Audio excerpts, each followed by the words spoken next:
Time is now 5:33. We will now call this regular public meeting of the Board of Trustees of Humboldt Independent School District to order. And our first order of business is going to pause for a few moments to take a picture.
Okay, we will continue. We're going to adjourn to closed session. A closed session of the board will now be held on the matters contained in the notice for this meeting. Should the board determine that any final action, final decision, or final vote be required with regard to any matter considered in such closed session, then such final action, final decision, or final vote will be made upon reconvening of this public meeting in open session. The time is 5:36.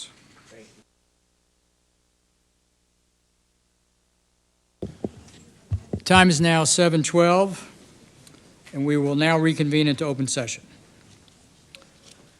Thank you for joining us tonight. A reminder that the meetings of the board are open to the public but are not a meeting of the public.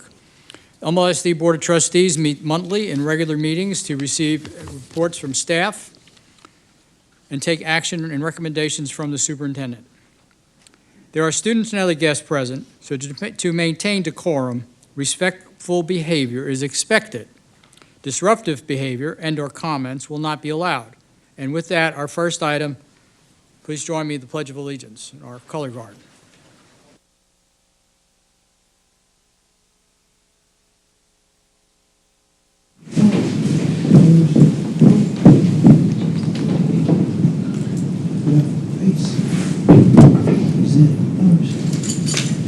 Sir, on my ISD request permission to host the colors. So granted. Order, orange. Right face. Forward march.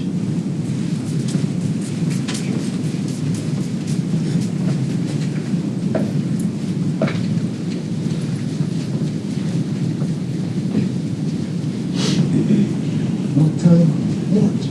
Colors, hold. colors. Present arms. Pledge allegiance to the flag of the United States of America and to the republic for which it stands, one nation, under God, indivisible, with liberty and justice for all. On the Texas flag, I pledge allegiance to the Texas, one state, under God, one and indivisible. Now, face.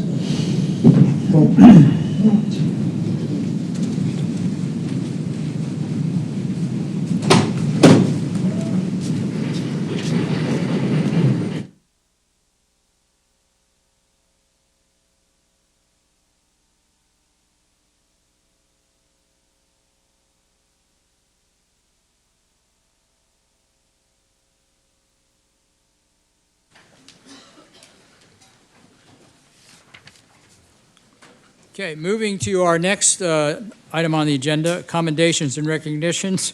Dr. Fagan, would you please introduce tonight's inspiring moments? Absolutely. Well, welcome everyone. It's great to have you all here this evening. A celebration of some of our secondary teachers is about to begin in a little bit.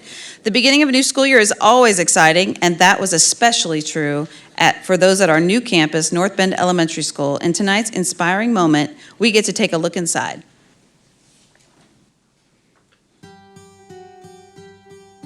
Hi, my name is Julian. I'm a 5th grader through North Bend Elementary. I cannot believe it's been over a month since we moved into a new school. It started as a big patch of dirt.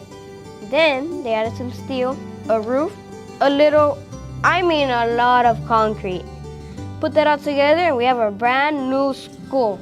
It's amazing. Let me show you around. The new themed learning pods are incredible. It blew me away. I like the themes because I think it gives the children a good place to grow, and I think it sparked a lot of creativity seeing all these new themes. It doesn't look like previous schools where it was just like a square building and very plain walls. I think it's absolutely amazing, and I think it will inspire these kids a whole lot to want to come to school and love school. I'm just shocked on how gorgeous this place is, and I don't know, the environment is just so beautiful, and you just feel happy in here. Feel really good. We will dive deep under the ocean. Explaining to them what a submarine is. They had never heard of what a submarine before, so explaining a submarine, and then we can go in and push it and see the interactive where all the things underwater. So we've been able to explain a lot of things to them, and there's so much more that we're going to be able to explore in here. For our pod, we've been thinking about living and non-living creatures where they can see all the creatures in the sea. So there's lots of different ways we can incorporate it. Traverse to the expansive desert. Using the pods for research as a learning opportunity when it comes to introducing them to different biomes, especially the desert.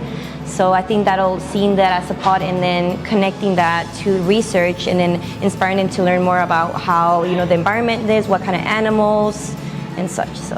And hey, let's jump on a rocket ship to explore the wonders of space. So once we get to the space unit, we can use the things that they have out here to connect with what they're actually writing down. They have a visual, such as the astronauts, the space unit, the moon chairs, the different planets that we have on the ceiling, things like that. Space is my learning pod, and I'm so excited to get there. Thanks to all the hard work by everyone who made this possible. Dr. Fagan and Board of Trustees, because of your support and dedication to us, we have a brand new school that sparks our imagination and inspires creativity. Thank you! Yay! We love our school! Over 100% yay! I hope you enjoyed your quick tour of the new North Bend Elementary. This is going to be a great year. Time to go explore. See you soon.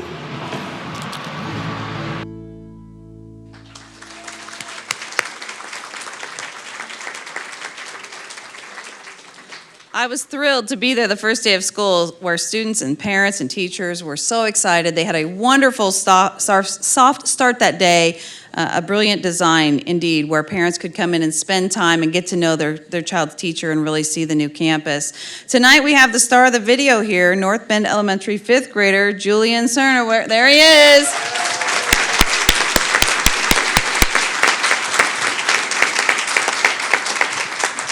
Congratulations, you did a great job in your starring role on our introduction to North Bend. So thank you so much for all of your hard work and dedication to being part of our video.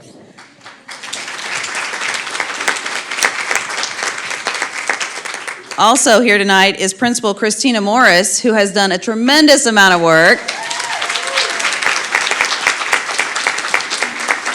She planned that soft start, and she made sure that all that move-in got done very quickly and had a wonderful start. So thank you, Christina, for all of your hard work. And running one campus, building another. Usually there's a planning year in there, and you didn't have any planning year. It was all at the same time. So the actual proves the possible, and the next people may not like that, but good job.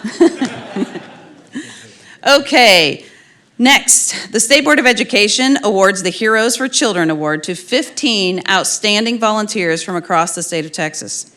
Humble ISD is proud to have one of those state award winners here tonight. Chief Community Engagement Officer Jerry Monbaron will come to the podium and tell us more. Thank you. The State Board of Education established the Heroes for Children Award in 1994 to recognize excellence in advocacy for education and to highlight the many outstanding volunteers whose efforts represent significant contributions to public school education in Texas. So as she comes up here, please join me in recognizing the 2023 Heroes for Children for State Board of Education District 8, Candy Todash.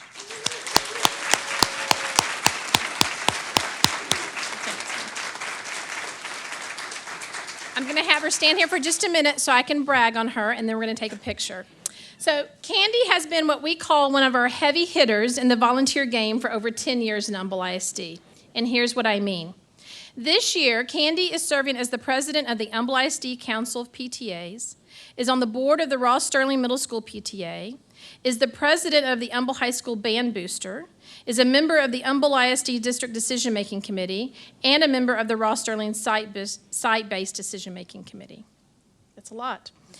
Previously, she has served as the president of the Humble High School PTSA, president of the Lakeland Elementary PTA, completed Humble ISD's Community Leadership Academy, served on the 2018 and 2022 Citizen Bond Committee, and was a member of the DREAM Team, which helped develop the Humble ISD Portrait of a Graduate, and many, many more, but you don't want to be here for another hour, me listing everything. She's done a lot.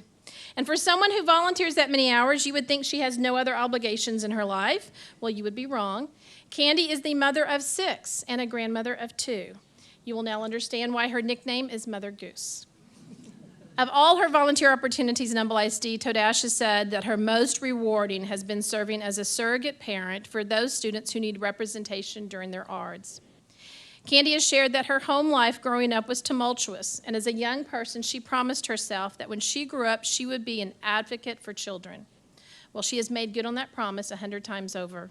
So as Dr. Fagan, Mr. Scarfo, and Marilyn Mann, who nominated Candy for this award, come down front for a picture, please join me one more time in celebrating Candy Todash as Humble ISD's Hero for Children.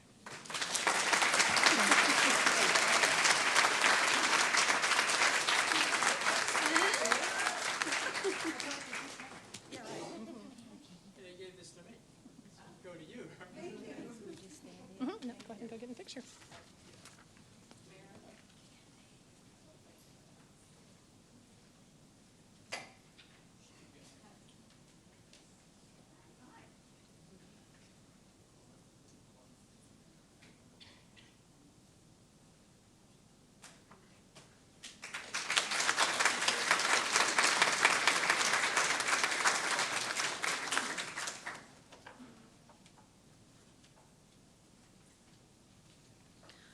I have to tell on Candy a little bit. So she's the president of the Council of PTAs, and like 5 minutes after she got the job, she's like, all right, Dr. Fagan, we need to meet.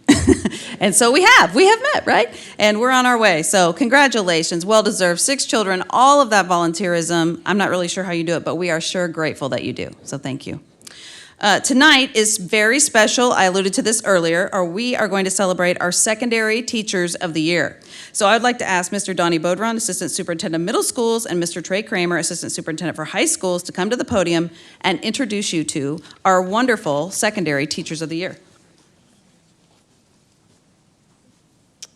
Thank you, Dr. Fagan, Board of Trustees. It's my honor to be up here to recognize our teachers, but I'd like to start tonight by recognizing all of our middle school building principals that are in the back of the room. If you guys can wave. We appreciate you all. Thank you for being here tonight to support our teachers. We have some amazing teachers, and I'm going to start with Atascocita Middle School. Michelle Smith is being honored as a district finalist and the Campus Teacher of the Year for Atascocita.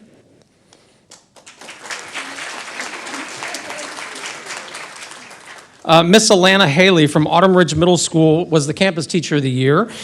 She was not able to attend because she's coaching the cheerleaders tonight for Autumn Ridge, but Miss Sweat is here to accept the award. At Creekwood Middle School, Bonnie Terrell was the Campus Teacher of the Year.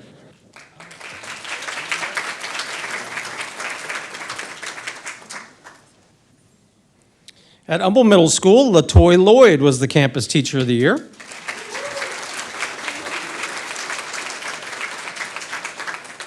At Kingwood Middle School, Lindsay Medina was the Campus Teacher of the Year. And Mr. Curl is accepting on her behalf this evening. At Riverwood Middle School, Jordan Peruka was the Campus Teacher of the Year.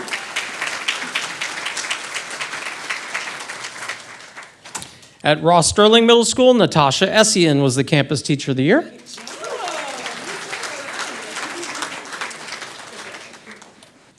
At Timberwood Middle School, C.G. Buchanan was the Campus Teacher of the Year. And she was also a district finalist. At Westlake Middle School, Gabriel Garcia was the Campus Teacher of the Year, and Dr. Washington is accepting on his behalf.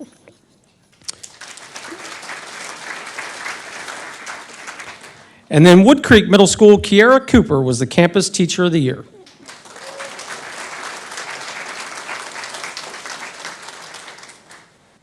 Want to thank and recognize all these amazing middle school teachers. We appreciate you, and I'm going to hand off to Mr. Kramer.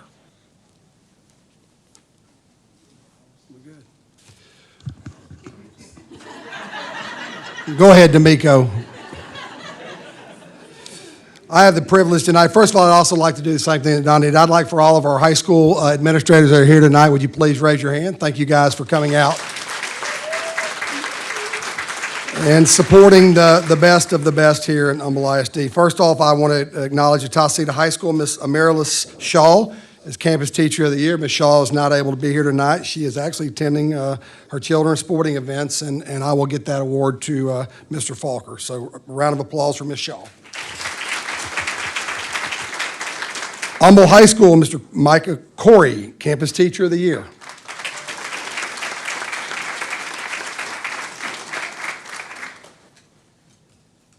Thank you, sir. Kingwood High School, Kathleen Tansley, Campus Teacher of the Year. Ms. Tansley is also being honored as a district finalist.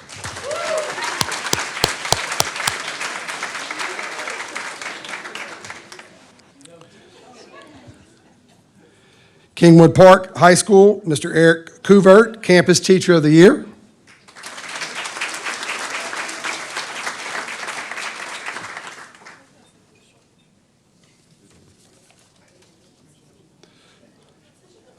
Sconzo Early College High School, Miss Angela Morales, Campus Teacher of the Year. Miss Morales is unable to be here this evening, but I will get this award to Miss Williams, her principal. A round of applause for Miss Morales. Summer Creek High School Teacher of the Year, Miss Terry Aranda. Terry is the Campus Teacher of the Year, and Miss Aranda is also being honored as the district finalist and the Secondary Teacher of the Year here in Humble ISD. Congratulations.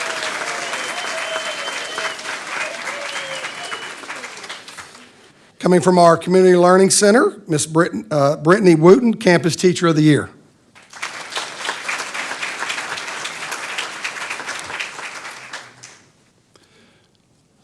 So now you can take those pictures. So any of you guys that have got family here, you got administrators, go ahead and come up here, family, want to take pictures. No.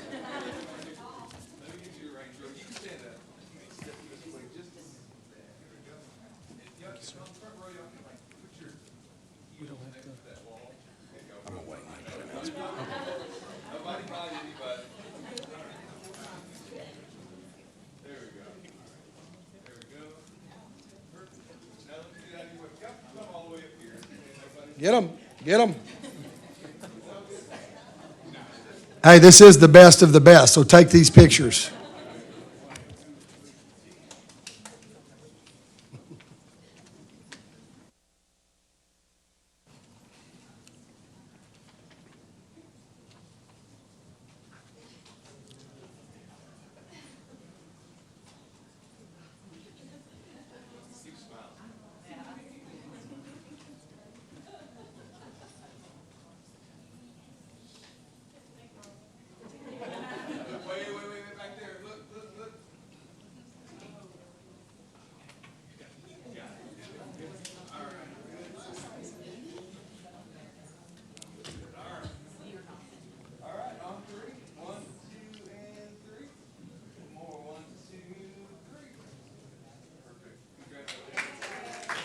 Let's give another round of applause for our extraordinary 22, 23, 24 Secondary Teachers of the Year. At this time, many of our teachers will need to leave so they can go be prepared for tomorrow.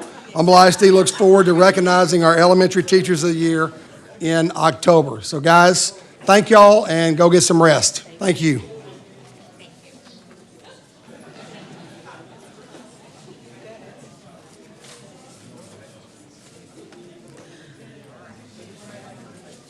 Okay. I just want you all to know, if you didn't know this, to be a Teacher of the Year, you have to be chosen by your peers, right? What's more terrifying than that is to be chosen by your peers. As teachers, we love to work with students and stuff, but to have your peers select you, that's a big deal because they know what really goes on next door every day. Next, our teachers, including the amazing ones right here, and students are supported by a dedicated education foundation. Jerry Monbaron is going to come back, and she has some great news to share. Well, I would love to tell you myself. I don't want to steal Deborah's thunder, so I'm going to invite the Foundation's chair to come up here and share the Foundation's annual report to you. Thank you. Well, I have some fun news today, and I hope I do as good a job as our elementary school from North Bend did. So that was amazing. But tonight I stand before you representing our 30 dedicated volunteers that represent the Humble ISD Education Foundation. And before I do that, though, we have some of our fellow directors in the room. Hopefully they're in the room or standing in the hallway. But I would like to acknowledge them for their dedication and all their help. So Tracy, Danny, Calandra, I don't know who else is here. So anyway, thank you all. If you all would stand and give them a round of applause for all that they do for us. So the purpose of my presentation tonight is to share the Humble ISD Education Foundation's annual report for the 22-23 school year. You should have a copy of that report on your desk there, and of course it's on our website. But I want to highlight a few outstanding things from this year because we have lots to brag about and lots of firsts. So first thing is we're happy to report the Foundation's revenue grew by 11%. We raised over $2.3 million. Pretty exciting. So as this amount continues to grow for us each year, I don't want us to lose sight that raising $2.3 million is an incredible achievement and not one that you will find with other education foundations our size or even larger. But I don't want us to lose sight that raising this $2.3 million is just about our board, because it's more than the board. To put this in perspective, I'm reminded of a story you might be familiar with from, they credit it to Henry Ford. He had to call in an expert at the plant to solve a major repair. And that expert walked around the equipment for about 10 minutes, climbed up on a ladder, took a big piece of white chalk and made a big X on the equipment, walked down and left and sent Mr. Ford a bill for $10,000, which they say that he promptly was upset about and kind of asked that expert to break down that invoice to itemize it. So the expert replied back, $1 for the chalk mark, $9,999 for knowing where to place it. But in education, it's not just the knowledge of what's happened in the past, as we saw with the North Bend education. It's about the knowledge of our yesterdays that help us mark the X. It's knowing when and how to pivot, though, that stays relevant with today's students and today's job workplace. So the strength, I think, of our foundation and Humble ISD School District is that we know how to pivot. So it's because of you, the Board of Trustees, Dr. Fagan, the district leadership team, each employee in this room, and all of the ones that fill our classrooms across the Humble ISD. It's because of our bus drivers who are the first to greet our students each day. It's because of all of our commitment to educational excellence for each of our students in Humble ISD that we are able to present this to congratulate ourselves on this $2.3 million that we able to raise this year. But you already clapped, so we won't stop for that. The foundation awards funds raised at Humble ISD with a lot of different initiatives, including $244,900 in student scholarships, which again is another record number this year. One more initiative I want to mention is one we started for the first time this year, again talking about pivoting, because rewarding grants once a year is just not enough for us at the foundation. We asked teachers in the summer of 2022 to let us know what they would like for their classroom to welcome the students for the new school year. The foundation funded 108 of those requests, $49,170. And of course, our innovative education grant programs that many of you are familiar with, we award those grants to Humble ISD educators through our traditional prize posse that I know you've supported and helped. I'm proud to report that the foundation awarded, again, the highest amount ever. Last May, the prize posse gave out $324,000, it's pulling my thunder there, $324,478. So when you add up all the ways the foundation financially supported Humble ISD educators and students last year, I'm thrilled to report that it was a total of $1,327,490. That's a 31% increase over the previous year. So pretty awesome. That makes our total for our 24 years that we've been in existence, $17.3 million back to Humble ISD. So in case we have a few math whiz here, you're going to notice that I first bragged about our $2.3 million, and today we're presenting you all $1,327,490. So there's a difference, obviously, of about $1 million. Let me let you know what that represents. About 30% of what we raise through our various fundraisers and events goes to our endowment funds. We still have funds that we have yet to disperse. That's not a part of that. We had special event expenses, and of course, we have operating expenses. Because of the foundation's collaboration with Humble ISD, only 7.5% of our revenues are directed to operating expenses. I'm sure that would be envied of most nonprofits. So I have one last announcement. We're on a roll for first here. You remembered earlier I talked about the mini grants that we did last year. Well, again, we implemented that again this year. We asked teachers what things they needed for their classrooms for a successful start. We received a whopping 669 applications. And we announced a couple of weeks ago that we were able to award 127 of these. That's about $30,000. But here's a surprise, and you're the first to hear about it. Even my board hasn't heard about this yet. So one of our most angelic donors recently called us and said helping 127 teachers is just not enough. So more Humble ISD educators deserve to get their requests funded. She donated $38,175 personally, and now additional 159 teachers will receive an email this week, right after this meeting, that their mini grant has been funded. So very excited.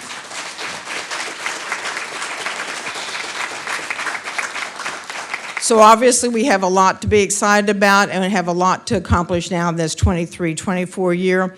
I would like to invite President Robert Scarfo, Dr. Fagan, the board liaison, of course, for the 22-23 year, Ken Kirchhoffer, Jerry Montebaron, and are my board members that are here, Danny and Tracy and Calandra, to come down, and we're going to present the check for $1,327,490.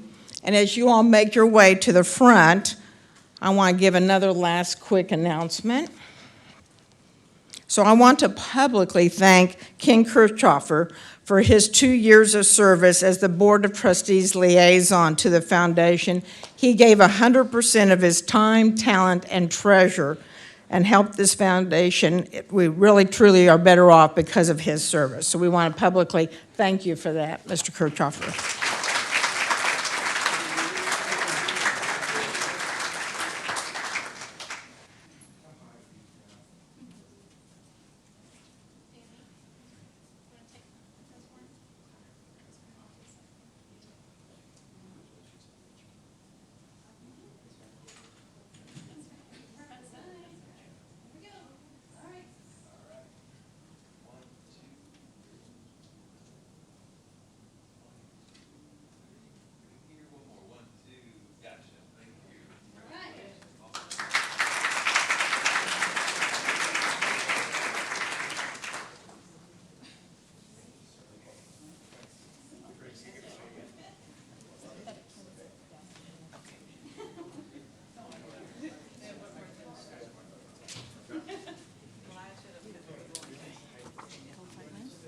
No, they're not.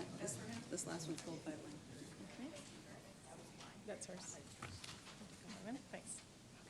So as you've seen tonight, we live in a very philanthropic community, and this extends to providing support to our students and families as they face the battle of pediatric cancer. September is Childhood Cancer Awareness Month, and Humble ISD is excited to continue our partnership with 3 very worthy local nonprofits: Addie's Faith Foundation, L3 Foundation, and Mothers Against Cancer, to rally support behind the mission of Gold Fight Win, which is to raise awareness, improve education, and raise funds to help find a cure for pediatric cancer. We appreciate our Board of Trustees tonight rallying the support for Gold Fight Win and wearing their shirts.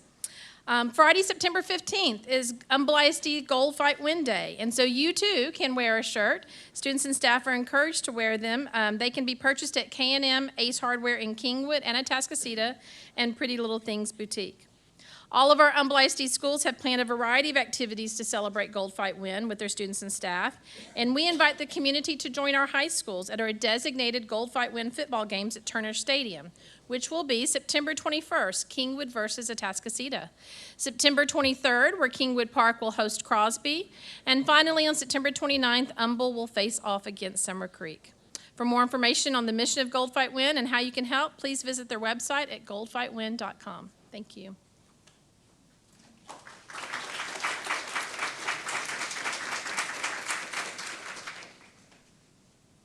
And that concludes our accommodations and recognitions for tonight. Thank you very much, Dr. Fagan, and congratulations to all recipients of the various awards. It's great stuff. I'm glad you were able to join us. And those who weren't, they can watch the recording because they'll know we clapped for them.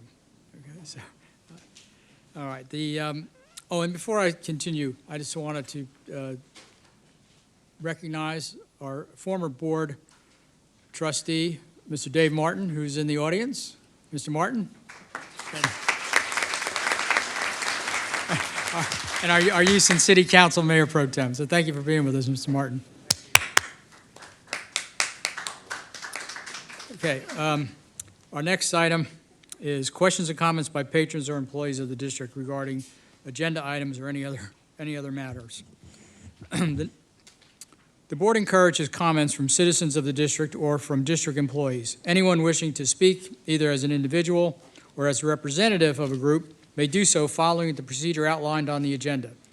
The board asks that comments pertain to public education issues and be no longer than 3 minutes. Tonight, though, we are over our first tier number, so I'm going to have to restrict the minutes to 2 for public comment. Remember, the board may not discuss or act upon any issues that are not posted on our agenda for tonight's meeting. If an issue mentioned is listed on tonight's agenda, the board will defer discussion until the appropriate time during the meeting. Copies of our district policies on public participation in meetings and filing complaints are available on the Humble ISD website. So first on my list is Jeff Williams.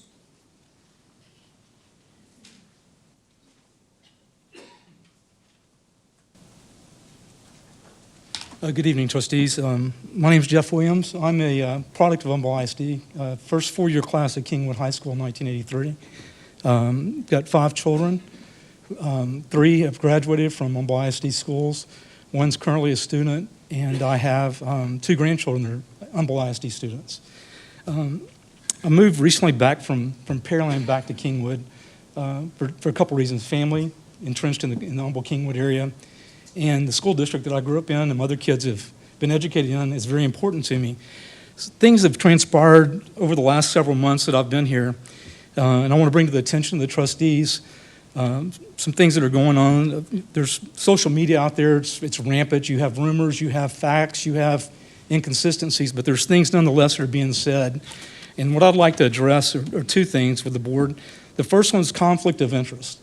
Y'all have a policy that discusses conflict of interest. It's y'all's policy, it's not ours. We're the taxpayers that employ you all to look and enforce the policies that you incorporated into y'all's plans. The other one is existence of disruptive relationships. And that's obviously going on right now. It's public information with our superintendent being engaged, the UIL director.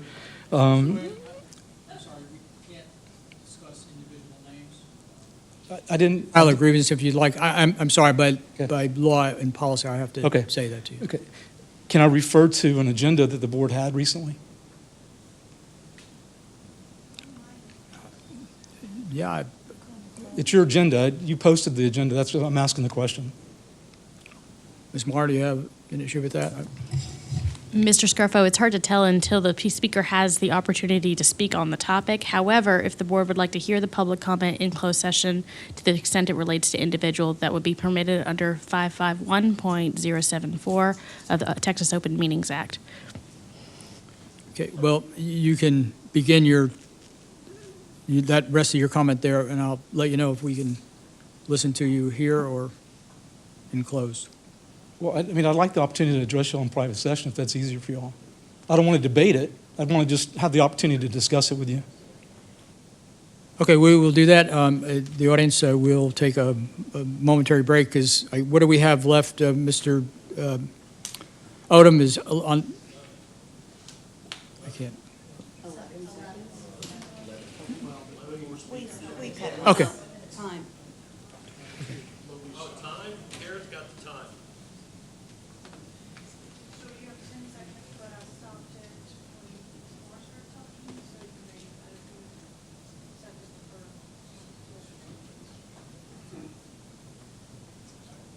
We'll go into closed session and we'll, just because of the timing, we'll do one additional minute that you can address us.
Okay, 7:52, we're back in open session. And I will go to the next person on our list, Darren Collins. No? Darren's not present, okay. I'll go to the next person, Justin Laurie.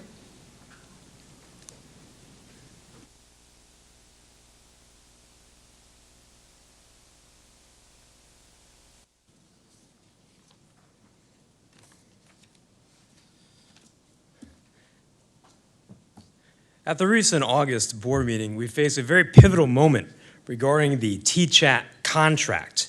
It's essential that we examine this process and the contract itself closely, focusing on three key issues. Number one, transparency and due diligence. A board member encountered significant obstacles in obtaining the 47-page contract. It was only emailed a few hours before the school board vote, and the official agenda only provided a single vague line about the actual parties involved. How can we expect due diligence from our elected representatives when they can't even read the contract, nor can they identify whom the parties are that are involved? We elected you with the expectation they would uphold your purported values and make a tangible impact upon the school district. But rubber stamping decisions made hastily isn't the way to fulfill these promises. Issue number two, the TCHAT program itself. Evidence suggests that the TCHAT program isn't what it appears to be. While parental consent is claimed to be a requirement, documented exemptions exist. Internal training materials from the UT Health Science Center instruct providers on how to conceal gender transitions from parents, essentially advocating for deceit and violating parental rights. If I have more time, I'll explain exactly what this is to you. The program seems like a Trojan horse in the battle over children and gender issues.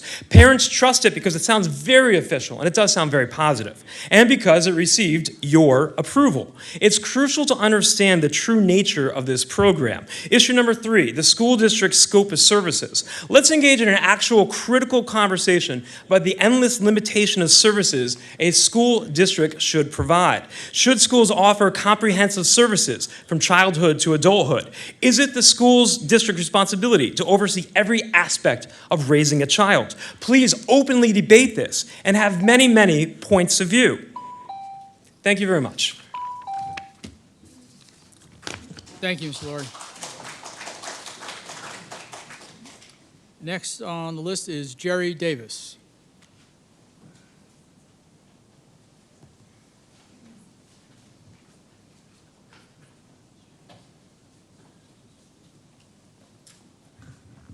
Trustees, my name is Jerry Davis. I represent Holt Construction.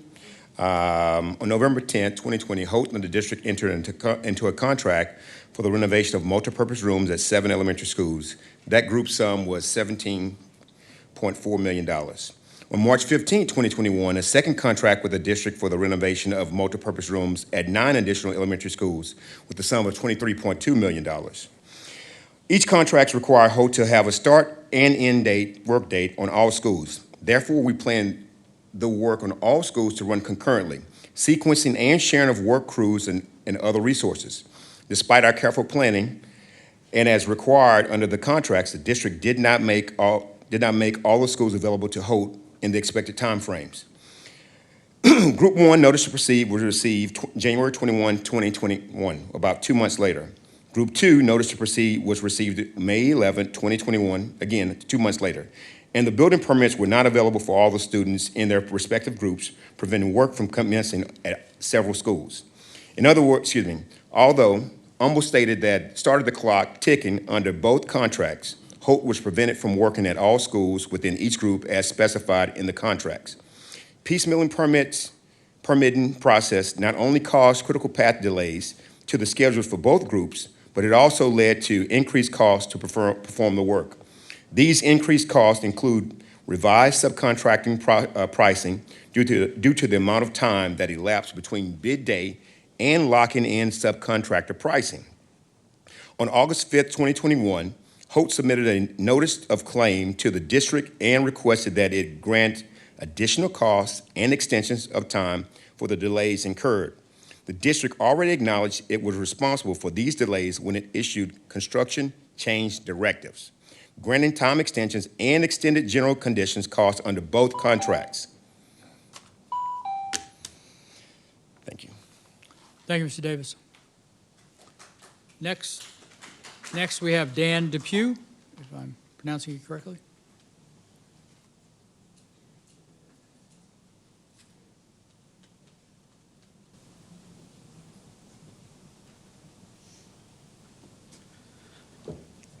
Good evening, members of the board. Thank you for allowing me to speak here tonight. I think that speaks a lot for the way you organize meetings and conduct yourself. I am Daniel Depew. I am with Holt Construction, and I am here asking the board and pleading with the board to allow for adults in the room to sit down on both sides and hash out where we stand right now with Holt Construction's projects in relation to Humble ISD School District. I think a lot can be done. I don't think that attorneys would do a better job, no offense to attorneys, but I don't think attorneys would do a better job than we would if we were in the room hashing out things. Certainly the facts won't change in this matter. Everything that is there is frozen in time. The only thing that will change if we do not address these issues soon is costs continue to rise. And those costs will come out of the coffers of the school district, and the school district will not have the funds that it needs to support its teachers and its critical mission of supporting the education of its students. So we're asking you to allow us to sit down formally as soon as possible and negotiate. And we're also asking that if you cannot do that for whatever reason, you offer us the ability to go into mediation. I am a formal elected member of my community, 20 years of service, and I can tell you I know what it's like to sit in that chair, and sometimes you're given advice and you're not exactly into the details of the day-to-day of what's going on. I wish that someone would have went back to me so many years ago and said, have those conversations, try to negotiate. Holt hasn't left. That's the one thing that I can tell you. Our workers are from here. We're from here. We're a family-based company, family-owned. We have not left this district. Many other contractors would have. We have not, but we cannot shoulder the burden solely of the issues related to this project on our own. It's coming to a point where I think we're going to be in a corner, and I'd ask you to take us out of that corner. Thank you. Thank you, Mr. Depew.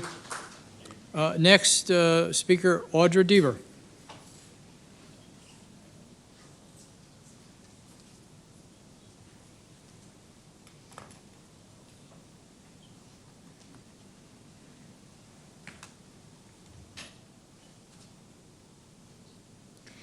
Good evening, Board of Trustees and Superintendent Fagan. My name is Audra Deaver. I'm with the Citizens Defending Freedom of Harris County. I hope you all had time to read my opinion piece email yesterday. It contains articles, research, findings, charts, and most notably, valuable information obtained from the nationally known podcast called Sold a Story. The 3Qing reading strategy for K through third grade is rooted in the idea that kids don't need to be taught how to sound out written words because they can use other cues to figure out what the words say. 3Qing weakens existing phonics instruction. It's the poor reader's default when they don't know phonics. Now, because of HB House Bill 1605, 3Qing in the form of teaching is illegal in Texas, plus 26 other states. Tonight, the public needs to know Humble ISD apparently loves 3Qing so much, administrators are asking your permission to skirt current law by amending the District of Innovation Plan. It's on the agenda tonight. This decision to amend the plan, number 7, ignores the science of reading, ignores voters, your voters, and will harm children, setting Humble ISD on a continual downward trajectory with even worse star reading scores. Reading influences every aspect of a child's life. When a growing child cannot read, they test poorly, which creates chronic anxiety. They act out in class. They suffer depression, which often leads to substance abuse and many other safety issues. How about we pivot and improve reading scores and student confidence, producing better grades, healthier kids, and safer schools? 3Qing has no business in Humble ISD. Please vote no today on the agenda. Thank you. Thank you, Ms. Deaver. Next is Christian, if I'm saying your name right, Dorian Thank you, Christian. And Christian, while you're coming up, I know we were limited to 2 minutes tonight, but I'm going to allow you 3 if you need it, because I know you don't do this all the time, so don't be nervous. Take your time. You got 3 minutes. You don't have to use it all. Mr. President, due to parliamentary procedures, we really can't do that. If you give 3 to 1, you've got to give 3 to all, and we've been limiting everybody to 2. I mean, as much as I'd like to hear what he has to say, you can't give one more than others. That would be correct, Mr. Scarfo. We want to make sure that we're consistent with all speakers. Okay. Sorry, I've been overruled. Hello and good evening. My name is Christian DeWaron. I'm a junior at Kingwood High School as well as a student athlete. My goal is to be an athletic coach when I graduate college. Here in Humboldt ISD, we only have an option for students to student teach in an academic classroom. One suggestion made to me about my internship for next year is for me to follow an elementary school PE teacher. However, following a PE teacher is not the path relatable to what I want to pursue. What I would like to see happen for me and many other students to better prepare ourselves for this career is to add an athletic coaching internship for student teaching to the education pathway. This way, we can have a hands-on experience interning with a middle school coach or high school coach to allow us to see what it is like to be an athletics coach. This would be similar to the way student teaching in a classroom works. We'd be able to see the coach teaching in the classroom and coaching on the field. There's no better way for us to gain hands-on experience in this career path. I see for myself than to have this as an option. This can also include, but aren't limited to, students who want to pursue other interests like being a music director or other elective teachings. I would love to be able to do my student teaching or internship with a middle or high school coach next year, as I will be a senior, and this will be my last chance to gain this incredible hands-on opportunity before I attend college. We have many other fields of study that Humboldt ISD supports, so why not add coaching? Many more students, especially students interested in sports, would take the education pathway as their endorsement if the new athletic coaching was an option for them. I would much appreciate if you, Humboldt ISD, supported me and gave me this hands-on, innovative opportunity to help me reach my and many others' career goals. Thank you.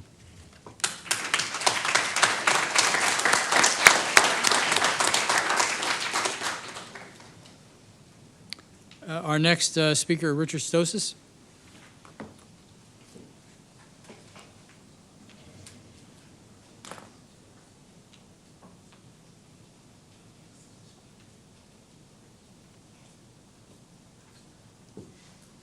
I'd like to address the issue of biological males and biological females using the correct restroom and locker room facilities. I'm confident that the vast majority of parents and taxpayers in this school district don't want to see biological males in women's restrooms or locker rooms or participating in girls' sports. This is an issue of safety and the emotional well-being of women. Now, I believe that it would be prudent for the board to develop a policy that prohibits these kind of activities. Katy School District and Keller School District have developed such policies, and I believe each and every one of you have been mailed a copy of these policies. So I believe that would be a good starting point for you to formulate a policy for this school district, to put it on the agenda, and to have an open vote. Thank you, Mr. Stosis. Next is Tracy Chilla.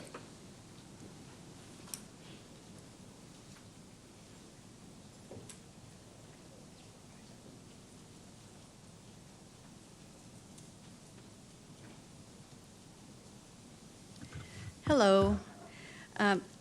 My name is Tracy Chilla, and as a parent of students of Humboldt ISD, I have a shared experience that many of you have also came here to speak about, and that is reading, early reading for kids K through 3.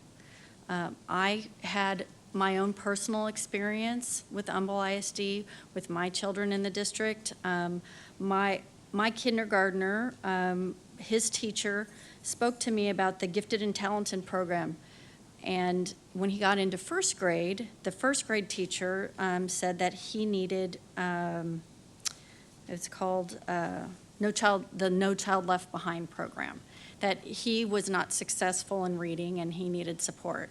That was the beginning of many, many programs that this child was involved in. There were a lot of good teachers. There was a lot of support, but the way that he initially was helped was he was to use the context and use pictures, and then use the surrounding words to find out what would make sense for a word that he was missing, and that was sort of the beginning. He participated in a lot of different programs, but unfortunately, despite everyone's efforts, he was not successful. The K through 3 is a really critical time in learning for reading, and it's where the pathways are made in your brain, and no matter how much support later, we won't change that. And I feel like we are sabotaging a certain group of children. Oh, I didn't even get to the end. I didn't get to any of it. I'm so sorry. I want to talk about 3Qing. That's what 3Qing is. And I feel really strongly that we really need to validate what we're using for curriculum to make sure that we're servicing kids K through 3. They really.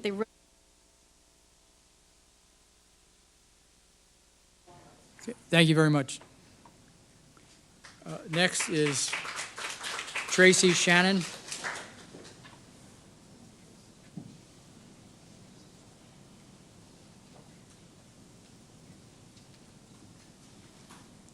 Thank you.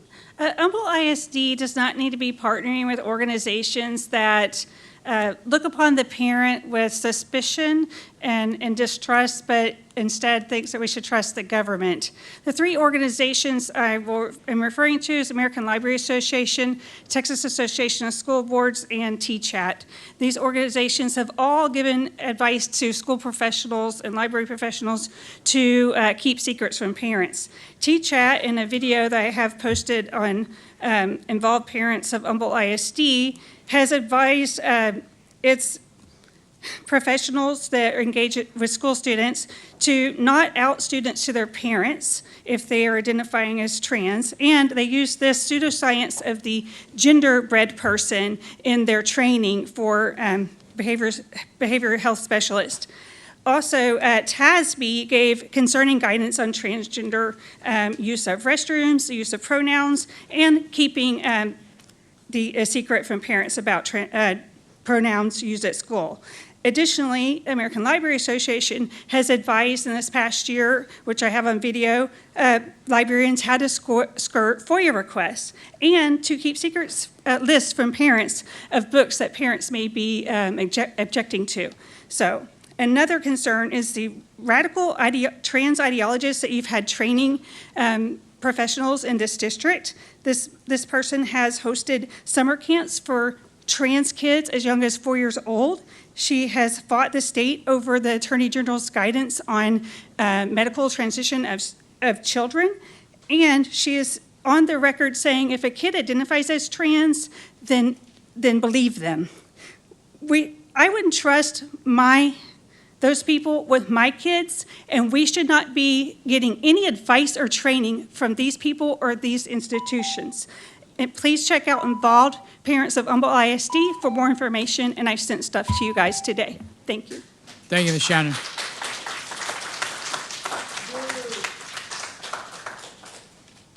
Next is Aaron Green.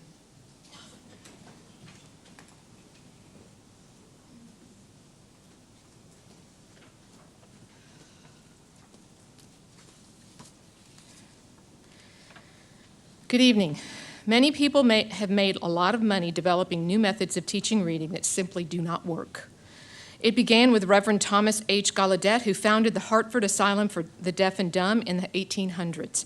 When he taught deaf children to read, it was purely by sight method consisting of pictures and whole words. Gallaudet wrote his first primer in 1835 called Mother's Primer. This morphed into the Dick and Jane books of the 1950s. In 1836, the Boston schools began using Gallaudet's primer with disastrous results. Within 7 years, the decline in reading levels was so horrendous that several schoolmasters in Boston refused to use it and returned to phonics. Later, in the early 1900s, John Dewey formed a school using progressive education, and John Rockefeller supported his efforts and donated a lot of money. Rockefeller sent 2 of his sons to the Lincoln School of Columbia University. The 2 sons were poor readers and developed dyslexia. One son, Nelson Rockefeller, became the vice president under Ford and hired Henry Kissinger to read his information for him. He couldn't read, guys. There are a plethora of people that have developed reading strategies similar to Gallaudet, such as Marie Clay, Lucy Calkins, Irene Fontes, and Gay Sue Pennell. You can put lipstick on a pig and you still have a pig. The data supports teaching phonics and not the 3Qing, which has changed its name so many times but has the same concept. The past summer, the House passed a bill, HB 1605, which states to teach phonics and not 3Qing method. Are you not going to follow the law? The Districts of Innovation does not allow you to break the law. Furthermore, throughout the reading wars, the people who have suffered the most are the poor, since they are unable to hire a tutor. Without knowing how to read, they are destined for a lifetime of low-paying wages and not having the freedom to pursue their dreams. Thank you. Thank you, Ms. Green. And next is Bryant Lee.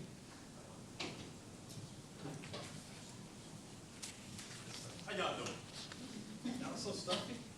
Just let it go. Have a good time. Man, we got a great school district. Yeah, I grew up in North St. Louis, so I know it's a great school district. I'm Pastor Bryant Lee, and I'm here to advocate for one thing. I get to serve under-resourced children in our district and under-resourced, underserved communities. Our district, in 2021, entered into an agreement to open up a free health clinic in the Humble campus, in the new Humble High School. We ran out of space, which delayed it, and obviously the pandemic. I'm here to encourage the board today to make haste on opening up that opportunity for our students, not allowing all of the politics, all of the building projects, all of the weight that we have in running our district to prevent those who are in most need to health care not to get it within our district. Poor families often will not send their kids to school for minor things, colds, but they think may be a flu. Often kids show up in our Title I schools not properly immunized to start school. Our most socially economic challenged students will miss many school days, but having a free clinic on our campuses for those in that feeder pattern will make a world of difference. I got to serve with Dr. Fagan and her team when we came up with Portraits of a Graduate, and on a personal responsible, we talk about health and wellness. It's an opportunity not only to educate them so that we have better outcomes in our classroom, but that we have better citizens in the future, that we have a better community. I just want to say, let's not delay. Let's find a way to make it happen, even though we don't have all the space and all the pieces that we wanted to have happen. Unfortunately, I get to talk to parents all the time who say they didn't take a kid to the doctor because they could not afford the copay or just didn't have the insurance. We're now here to make a difference. Let's do all we can to make a difference for our students who fall short of having that opportunity. Thank you for your time.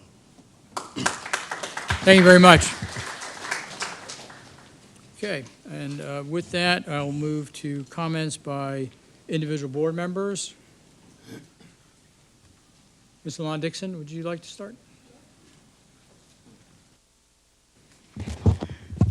Okay, well, first I want to say congratulations to all of our Teachers of the Year. North Bend, such an amazing campus. Mrs. Morris, I just wanted to say, long before school board, I volunteered a lot at North Belt alongside you, even brought my daughters to do bulletin boards back then. I'm so excited to see and learn of the new campus.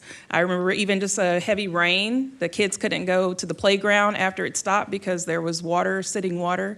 So I'm just really excited for the students at your school, and just congratulations. It's a beautiful campus. Also, I just wanted to take a moment as a daughter and wife of a veteran to wish all veterans happy Veterans Day. And then last, Ms. Marr, today is your last day. Congratulations and good luck to you on your future endeavor. Very excited for you, and just wanted to take a moment to recognize you. Thank you so much for all you've done. Thank you. Okay, thank you. Mr. Zitten, I'm going to play tennis tonight. Thank you, Mr. Scarfo. I want to thank all the speakers tonight. Thank everybody for being here. An engaged community is an educated community, so thank you for that. I want to congratulate all of our teachers of the year. Want to thank Council Member Martin for being here. Didn't know if he still knew how to get here. It's been a while. But especially I want to thank Dr. Fagan and your team for a great start to the school year. You know, a lot of things go unnoticed. Jason and his team and all the work they did over the summer to get buildings open, get North Bend open, and get them moved in, and all the work that Billy's done with the budget, and Mr. Scarfa and your committee with the budget, and getting us to where we're at today. We're in good shape, and I just want to say publicly how much I appreciate all the work that y'all do and continue to do. Thank you. Mr. Grabowski. Well, good evening. I want to also say congratulations to all the teachers of the year. A little near and dear to my heart, too, as you know. I know how hard you work. If any of you are still in here, you probably are home getting ready for bed, because it's early bed and early to rise for all of you. But you work hard. You earned an honor from your peers. There's nothing better when the ones you work with as a peer recognize you as the best. Congratulations to you all, wholeheartedly. And then to all the speakers tonight, thank you for engaging us. Thank you for engaging your community. Thank you for engaging the way you did. One in particular. Mr. Dwaran, can you stand up, please? I want to recognize you. You said you're a junior, 16? You know, this room is intimidating, and you had the courage to come up here. This room knows what courage looks like tonight, and that's you.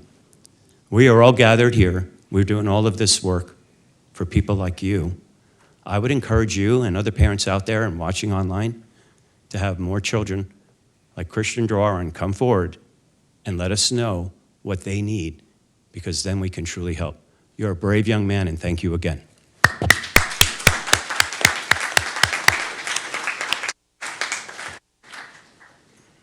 Thank you. Mr. Holmes. So I think, Mr. Garin, I was going to do the same thing, so you beat me to the punch. Mr. Grabowski this time. Sorry. Honorable, brave, and maybe one day you can share with me what teacher or teachers inspired you to want to follow in their footsteps. That's who I really want to know. But again, thank you for your bravery and standing up. This can be an interesting environment. So thank you again. Also to the Teachers of the Year, Volunteer of the Year. Again, all the speakers, thank you for your time in crafting all those statements. We hear you. Thank you for being here on tonight. Also, the administration. We are, almost a month outside of being here, right, for this school year. So again, thank you for all your hard work, all the teachers, the administration, all those volunteers, and the parents. Thank you. And lastly, Ms. Marr, I'm going to miss you. So thank you. Thank you, Mr. Holmes. Ms. Parker? Okay. Well, I would just like to echo the sentiments of all my esteemed colleagues. And also, it's Gold Fight Win Month, so I want to thank all the volunteers. And I'm just looking forward to attending all the wonderful events to honor pediatric cancer research. And it's going to be a great month. Thank you. Mr. Kirchhoff. Everybody get your shirt, okay? I'd stand up, there it is. Thank you to the speakers. We do listen to you, and we encourage you to come out and bring forth your concerns. Thank you to the Humble Education Foundation. Also, congratulations to all the teachers out there, all the award winners, and thank you. Okay, thank you, Mr. Kirchhoffer. Okay, I will just say thank you also to the foundation. That's great to help our teaching staff and with projects and the job they do raising money. And also congratulations to our Teachers of the Year. And I echo the other sentiments that were said tonight, so I don't want to spend more time doing that, so I will end with that. Thank you. Okay, and now comments by Dr. Fagan. Thank you so much. We did have a lot to celebrate to start the evening, so congratulations to everybody. Thanks to the speakers for being here. The folks from Holt, we appreciate that you're still on the job and making your way through those multi-purpose rooms. We have worked together the whole time. We continue to sit down. If we took the 300 and some days from the last day of permitting for every single one, they should all been finished in July. And so we're hopeful that we can continue to make progress and work together. That's what we've been doing.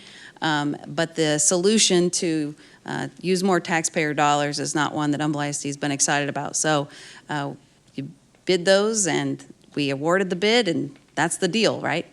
So in any case, we do appreciate you being here and providing that working partnership to continue to make progress on those. We'd love to see them all done and available to our students. That's what we've wanted since, I think that notice to proceed was in 21 maybe. So we've wanted that since January of 21 or whatever that date that was mentioned. I do want to say thanks to all of our teachers who have done a fantastic job this year. I've been out in a lot of schools. I've had the time to do that, and I appreciate it. And the culture out there is fantastic, and they are doing a great job, every single one.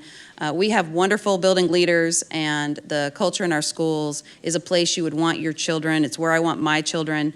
It feels good, and there's a lot of great learning going on. Certainly, there's a lot of discussions about various aspects of instruction, and certainly we want to make sure our teachers have every single tool available to them that is necessary to help a child succeed. And that's always been our goal, is to make sure that there is local control and freedom in the classroom and decision-making by the person closest to the children, including their parents. And so that has been our goal, and certainly continues to be our goal. We would never want to do anything that is not good for kids, and I know for sure that our teachers are not interested in strategies that don't move our children forward. We do beginning of the year assessment, middle of the year assessment, and end of the year assessment because we like to see that growth across time and not wait for one test once a year that may or may not have any kind of quality with it. Instead, we really focus on a test that we know about, that's one-on-one, that is not dependent on how much time you've spent using a mouse as a third grader, but instead is really the teacher listening to you read. So I feel really good about the work our teachers are doing, and we're certainly open to, all the tools that could be necessary for them, but also removing tools if that's the right thing to do. Anyway, I think that's kind of the overview for me tonight, and thank you very much. Thank you, Dr. Fagan. Okay, next are items from closed session. Item 4A, personnel recommendations. Mr. Sitton, may I have a motion? Yeah, Mr. President, I move that the board approve the administration's personnel recommendations as presented in closed session with addendum. Any discussion? Second. Oh, I'm sorry. Thank you very much. You are seconding it. Now, any discussion? All right, having none. All those in favor? Okay, passes 7-0. Okay, moving to item 5, our consent agenda. Item A, approval of minutes for the special board meeting held on Tuesday, August 1st, 2023. It's consent. Approval of minutes for the regular board meeting held on Tuesday, August 8th, 2023. consent. Approval of revised minutes for the special board meeting held on Friday, August 11, 2023. I need to pull that because I need to You want- abstain. I was not here. Okay, all right, thank you. Item D, bond fund transfers and amendments. It's consent. E, budgetary transfers and amendments. It's consent. Approval of goods, professional services, and non-construction services exceeding $50,000 in the aggregate or $25,000 individually. Okay, consent. Tax refunds. Consent. Item H, 2023 tax roll. That's consent. Item I, 2023 appraisal roll. That's consent. Item J, board authorization of interlocal agreements. I'd like to pull that. Okay, that's pulled. K, approval of RFP number 2021-005R, general merchandise. Consent. Item L, approval of RFP number 2022-101, miscellaneous instructional materials. That's consent. Item N, approval of RFP number 2024-102-23, software subscriptions and web-based applications. That's consent. Item O, architect selection for Summerwood Elementary School addition. That's consent.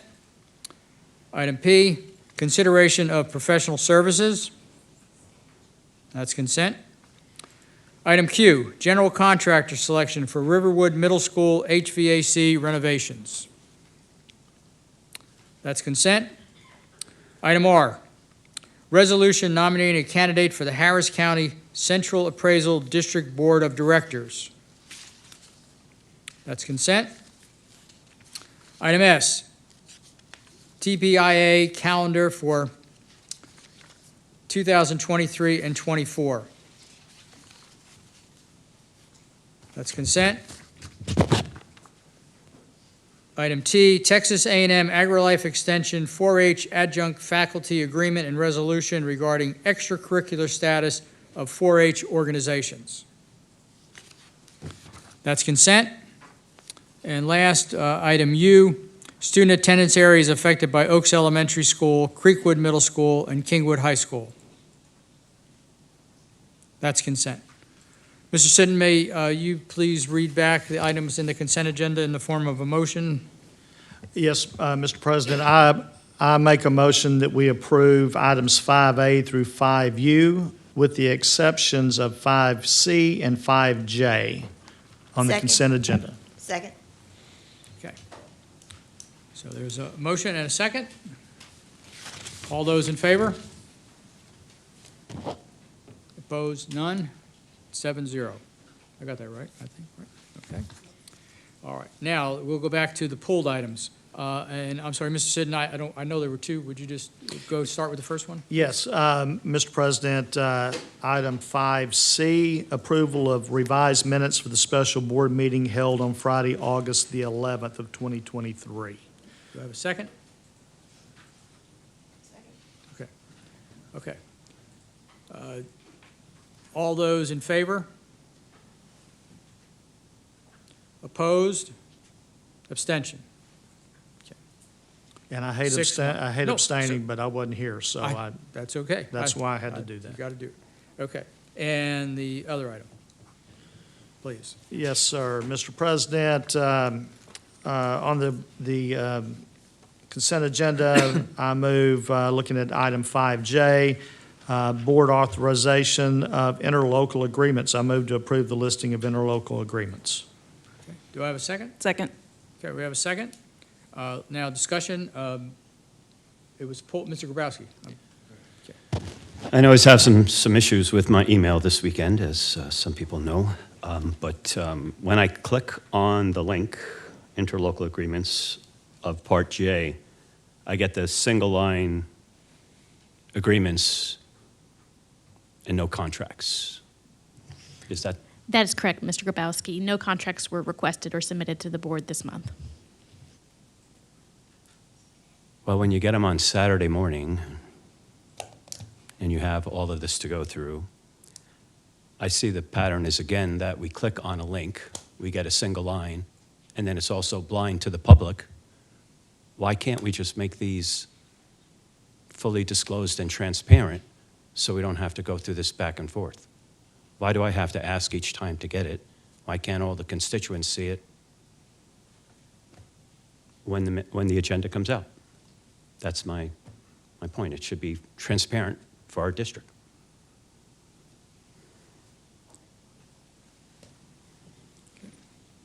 Ms. Morris, so you're saying none of what's listed here, there were no related contract?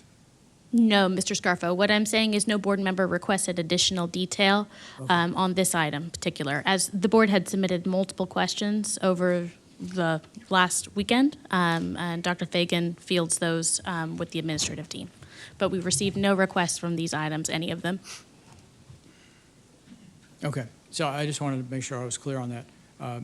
So then, in the future, on any items like that, or even on the merchandise items, the board member just needs to ask for a particular item, so they would have the... Yes, Mr. Scarfo. Mr. Grabowski, go ahead. Does that mean it would become public for everybody to see if I make that request? Not necessarily, Mr. Grabowski. It would depend on the item that was requested. For example, an MOU with our law enforcement agencies, sometimes those are kept confidential for other purposes. It would depend on the item. Okay, thank you. Okay. Any other discussion on the item? Okay. All those in favor? Okay, passes 7-0. Thank you. All right, now we will move to our action items. Let me close this out, get you back up. Okay, the first item we have is HB3 Alternative Standard.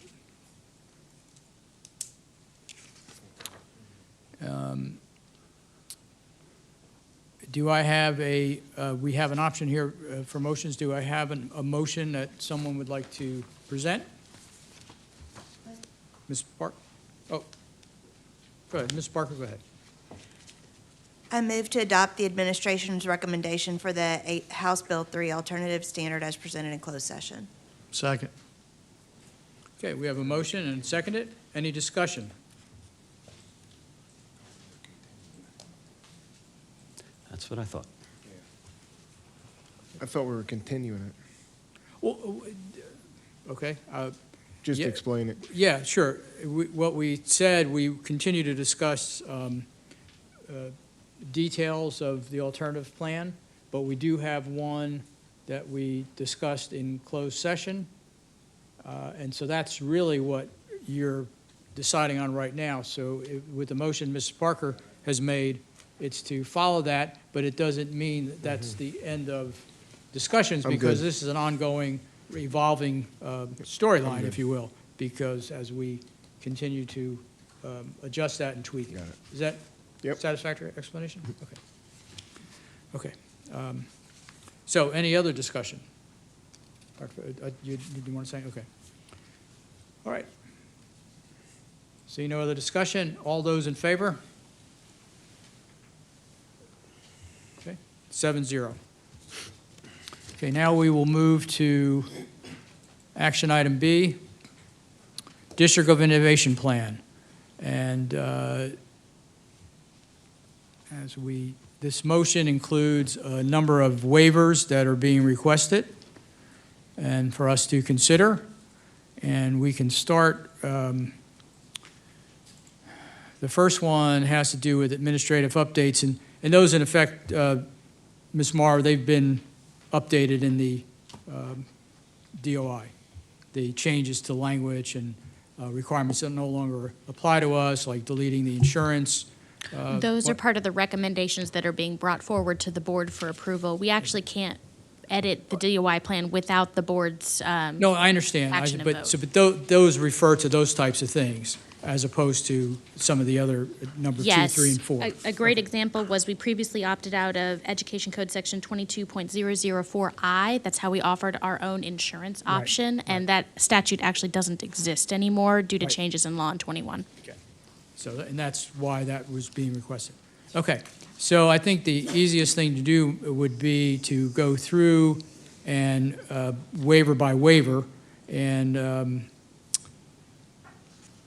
let's see, which is the red line? Okay. Ms. Mar, do we need a motion to discuss? before That's correct, Ms. Parker, Yeah, and my we- apologies. This does not have an administrative recommendation on this particular item, but it's mostly a typo. Right. So that's what I'm going to do for this item, is to ask for a motion to discuss this. And I believe you have that on your computer that you could see.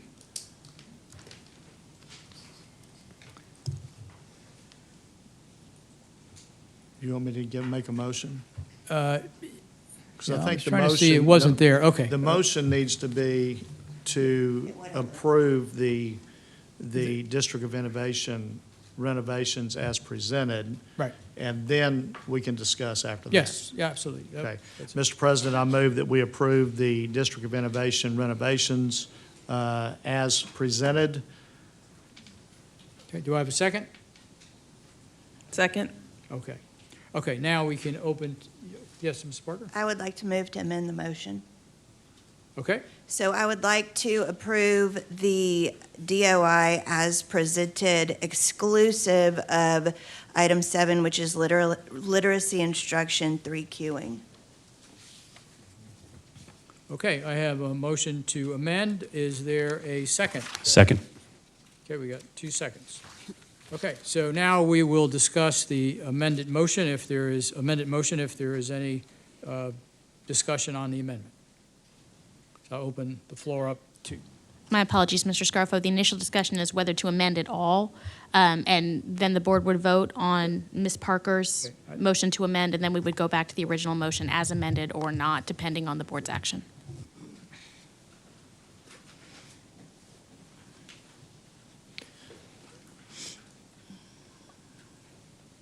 So do okay, we but I need- asked for discussion on the amendment. Okay. well, Yes, Mr. so Scarfo, that's What were you correct. correcting then? Because it sounded like the motion was already amended, as if the board had acted on the Oh, no, I motion said- to amend. I said it was seconded, and now we will discuss the Correct. amendment to. That's great. Okay, well, thanks. Okay, I'll open it up to discussion. Mr. Scarfo, I'm sorry. go ahead. I would like to hear from the administration, if I could. Okay. So I don't know, Dr. Johnson, if Netta or, I would welcome our folks who do this work with teachers to, I don't think that, I don't want to speak for them, but I don't think they're married to having the option of 3Qing available at all. I think it was simply allowing teachers to have as many options available as possible to retain local control and limit overreach. But I don't believe that we are married to 3Qing and are fine if the board would be more comfortable not including it in the DOI. Netta, am I right on this? So if you want to go to the microphone, because you don't have one near you, so that'd be great.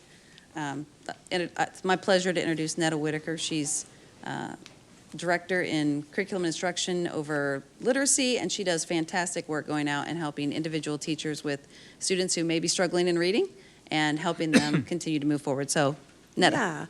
Yeah, Dr. Fagan explained it perfectly. We're not married to the strategy. It is just one reading strategy, but there seems to be some kind of misconception about how we use 3Qing in Humboldt ISD. We believe in explicit phonics instruction. We teach students how to decode words using sound and phonemic-based or phonetic-based strategies. The only time 3Qing comes in is when a student has used all of their word-solving strategies, and it's another strategy to say, how do you read this word properly? What else can you use? You may use meaning or visual cues.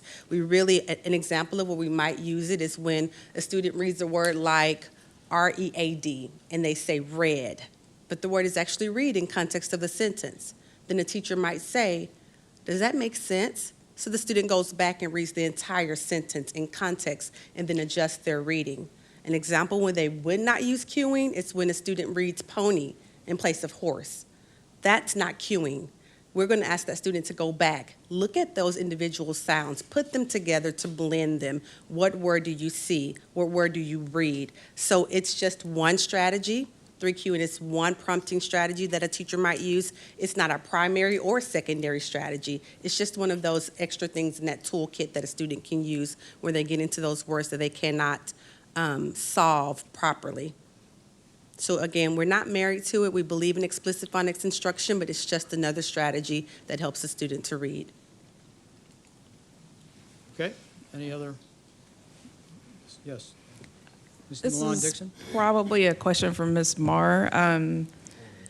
So I feel like tonight, some people accuse us of breaking the law. So I just kind of want to have a clear understanding of the law and DOI and how all of that fits together. So the District of Innovation has been an option provided by the Texas Legislature since I think either 2013 or 2015, so it's been a good long time. And what it does is it allows school districts to have the flexibility of a charter school with regards to certain provisions in the Texas Education Code. It's limited to the Texas Education Code, and the district has to follow a formal process by which we get to opt out of portions of the Texas Education Code that would not necessarily apply to charter schools. The idea is to let us make those local decisions about what our community wants in terms of instruction or in terms of whatever else is in this plan, and we have a variety of different things where we've utilized it successfully over the last several years, the insurance plan being a great option of that. So we have not broken the law, is my... That is correct. Okay. This is a permitted process by the Texas Legislature, by TEA. It is not new, and it's something that we take a lot of pride in terms of being flexible, where we think it's important to be flexible. Thank you. Mr. Scarfo, I have a question. Yes, Sorry, Mr. Holmes. Mrs. Whitaker, I had a question, and Dr. Fagan, your team, if they can help answer it, it would help.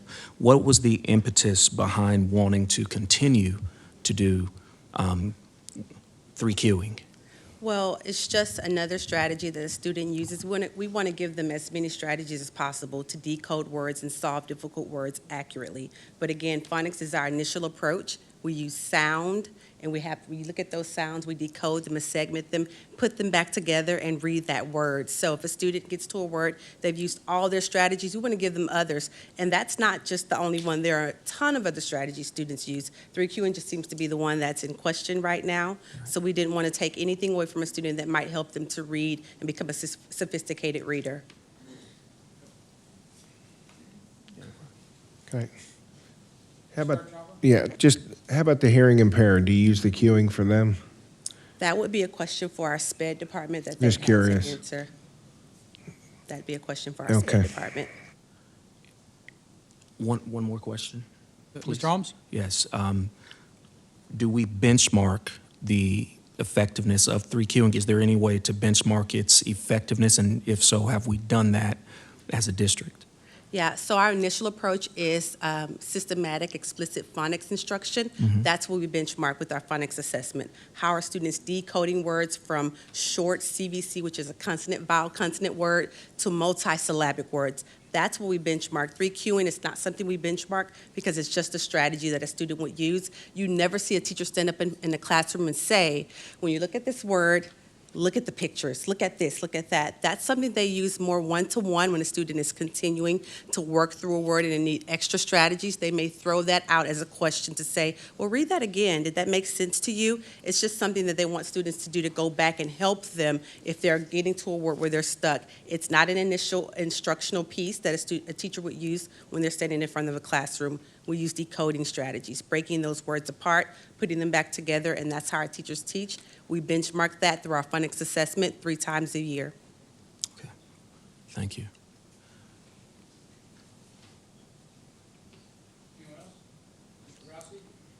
Mr. Grabowski, I keep turning it off. Yeah, I struggle with 3Qing in that, we had a constituent email us all and accurately show how 26 states and growing have outlawed it relatively recently. There's a reason for that. Furthermore, this is a way of teaching that's not included in TEA's quote-unquote science of teaching reading. And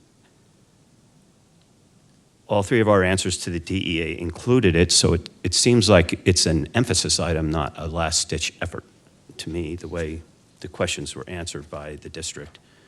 And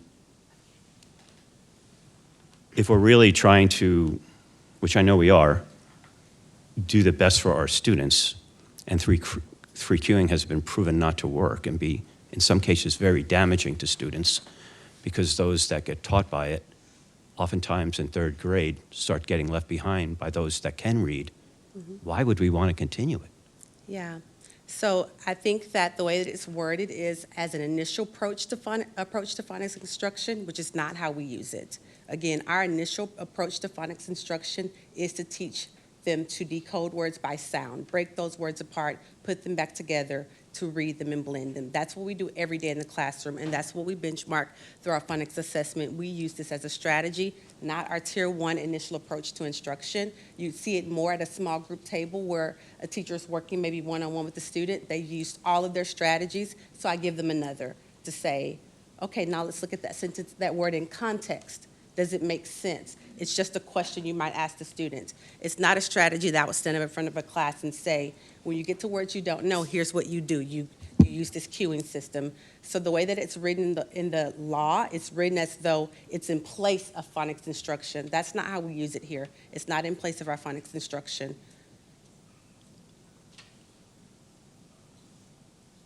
Ms. Parker? And I did ask Dr. Fagan about this before right now. And so because there was a New York Times article, and Lucy Calkins, who was the 3Qing guru, said kind of, just kidding. It's not, what we thought it was, and we need to put more emphasis on phonics. But I do want to tell the audience, to tell anybody listening, the reason that it's in here is to be belt and suspenders safe. So if there is a book that has a picture of a horse, that they are not, saying, look at the picture of the horse. They're doing it to be belt and suspenders. I just don't think it's necessary, and we're not using this strategy, it's my understanding. I mean, it's just Sure. And Lucy Calkins did say, go to the code first. So she's agreeing with us that you use the code first, decode those words, and then you add on the meaning and the visual cues if needed. So we're on the same page, but again, we are not married to it. It's a strategy. It's not our initial instruction. We have sound phonics instruction in our district. Mr. Grabowski? When we go through all of these strategies to teach, especially K3 to read, because that's when they're learning to read, and in 3 they transition to reading to learn, and they get left behind in third grade, and we start 3Qing, we're not teaching them to read by 3Qing. We're teaching them to guess what the picture is and put it in a sentence. We're teaching them to put that word into a context. We're teaching them to do something other than read. And I have never taught K3. I never will. But there's something wrong with the approach, in my opinion, humble opinion, that if we get to the point that all the other strategies have failed, we need to double back on those strategies, not advance to 3Qing, because we're stepping back over 3Qing. We are definitely not teaching them to read if we use 3Qing as an approach, in my opinion.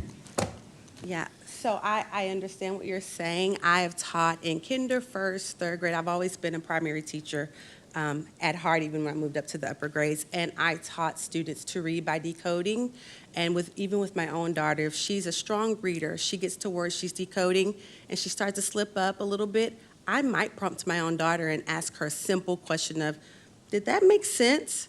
It's not that I'm teaching her to start that way. I'm teaching her to self-check, to go back and monitor her own reading, which we do naturally as adults. Students have to learn that as a scaffold. We have to add that to their toolkit when they're reading, and that's all it is. If we feel like it's detrimental, again, we have sound phonics instruction. We benchmark that with our phonics assessment, so we are not going to really force this, but it's not our initial instruction. I just want to make that clear. I think that's the misconception, that we're teaching students to do that first, and it's not.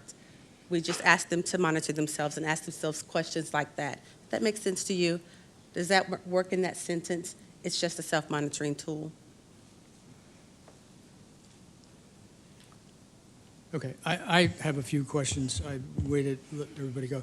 You know, we're talking right now about the amendment to the plan, to the waiver, to remove it.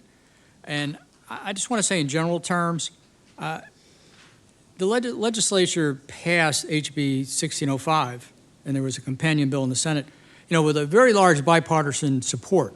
Both Republicans and Democrats wanted to do this, and it was because a lot of parents and educators have been pushing to make this change because they didn't believe that the reading programs that were in place using really this whole the Fountas Pinnell, Lucy Calkins programs that really were the main thing of those was the 3Qing program really worked because the research has been out there for, gosh, probably 10, 15 years.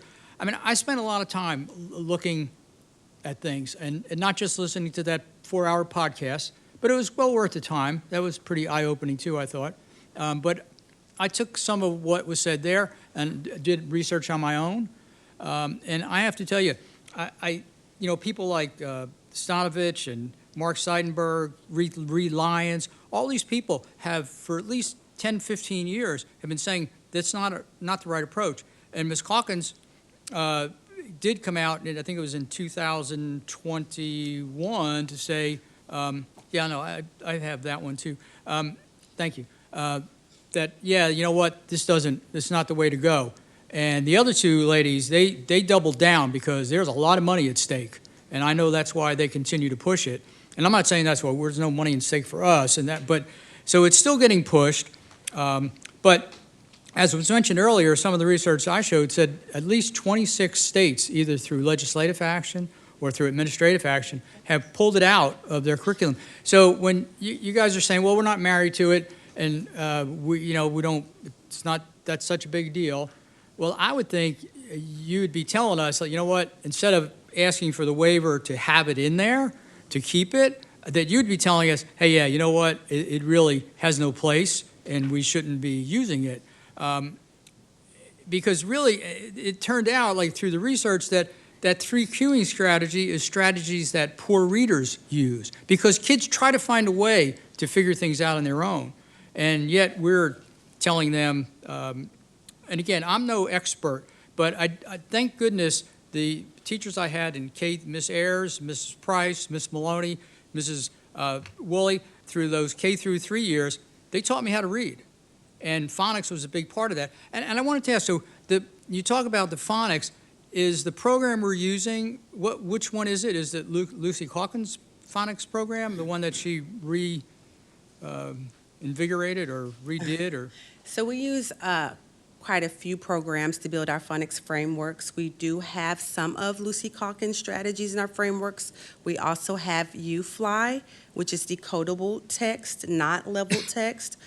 We also have Flyleaf. So we use quite a few things K through 2 to build our phonics framework, and we have that as a framework that has a sequence of skills, and we also have check for understandings in that sequence of skills. We have phonics cohorts where teachers come in the fall and the spring to work on that phonics instruction and take it back to their campus as teacher leaders. So we build capacity in our teachers with the resources that we have in our phonics framework and our instruction, and then we benchmark that with our phonics assessment. So we do have that systematic, explicit phonics instruction built into our curriculum with our resources. But I didn't see hers listed on the TEAs. I think there's 7, if I had counted them right.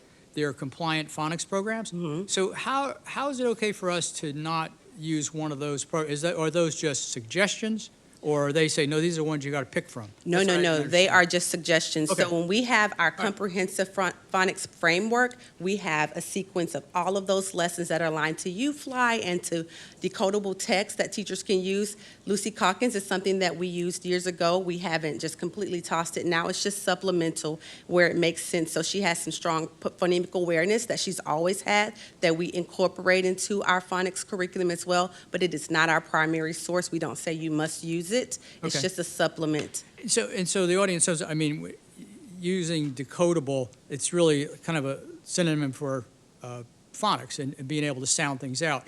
So let me ask you, how many decodable books are we using, say, in just ballpark, say through K through 3 in those grade levels, as opposed to picture books? The kind of 3, well, maybe that's not a good way to say it. Not I'm trying to picture books, follow you. I'm with you. Easy reading books, let me put it that way, as opposed to, books where they really do have to use the phonics skills to learn how to read.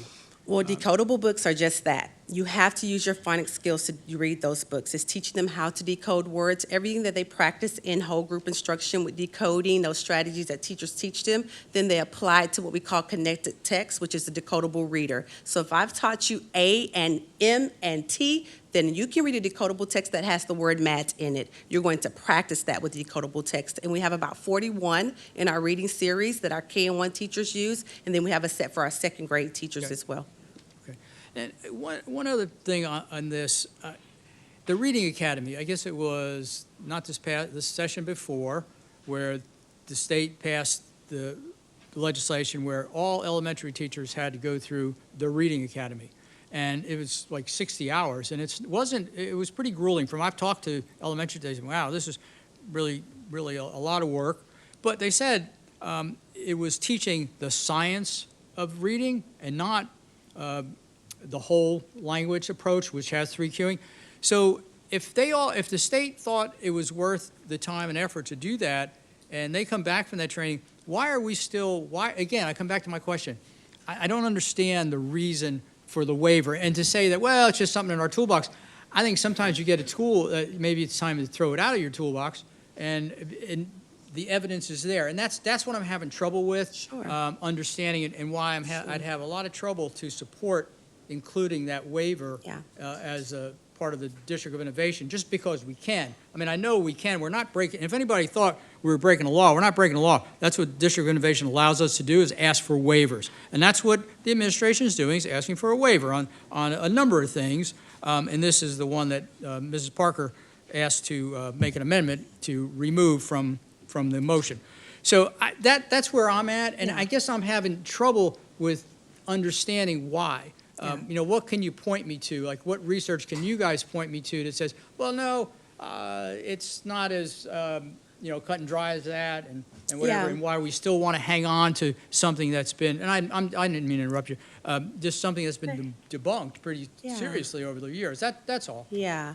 I think the only difference is that when they're talking about the way it's used as core instruction. Tier 1, that's the way that we teach phonics, through the 3 cueing system, and that's not the way that we teach phonics in Humboldt ISD at all. We teach phonics as far as decoding small words, single-syllable words, building up to multisyllabic words, how to break those apart, put those back together, and that's what our teachers do every day in the classroom, and we built our frameworks and our assessments around that. So the way that it's written, it says that you're using 3 cueing without using phonetic decoding.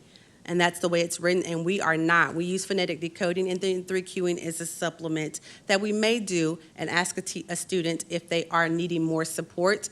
And that's something that readers do. We look at, we ask ourselves, did that make sense when we come to a word in a sentence and we read it quickly and we go back? We might self-check that way. So the difference in the way it's written and the way that we're using it in Humboldt ISD, it's not a part of our initial instruction. It's written as though that is sound core initial instruction in phonics, and that's just not the way we use it. And I hear you, we're saying things like, we're not married to it because it's not our initial core phonics instruction. We have a really strong system with that. That's why you're saying we're not married to it. Okay, so then I'm sorry, I'll be right with you then. I wanted to move to call it for a vote. Okay. Thank you. Do I have a second for the motion to call? Second. Okay. All those in favor to call it? Or to call all those in favor of the motion to call the item that we will move to a vote? Now, again, it's on the amendment is what we're talking about right now. So yes, what has been called, the question is Ms. Parker's motion to amend the original motion. And there would be no further discussion, but it needs to pass by a 2/3 vote. Okay, so it needs to pass 5-2, or by at least 5 voters. I apologize. I'm not sure Ms. Martin or myself caught the vote.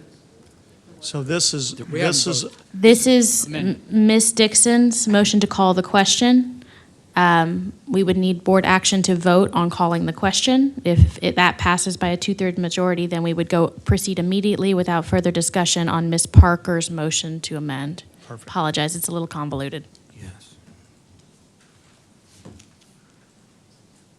Okay, so all those in favor on the motion to call the vote on the amendment? Okay. Opposed?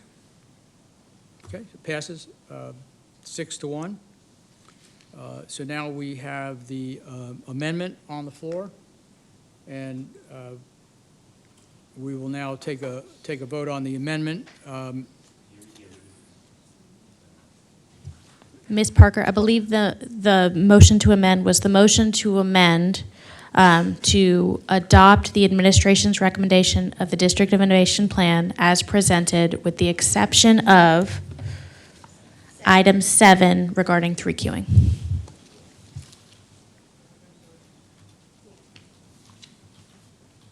Okay, and we have a motion and a second on the amendment as just read. All those in favor of the amendment? Opposed? Okay, 6-1, the amendment passes. Now we're back to the original motion, which is the District of Innovation Plan with waivers, with the exception of the one on 3Qing. That's correct. The motion would be on the original motion as amended, and we'd need one more vote from the board on that.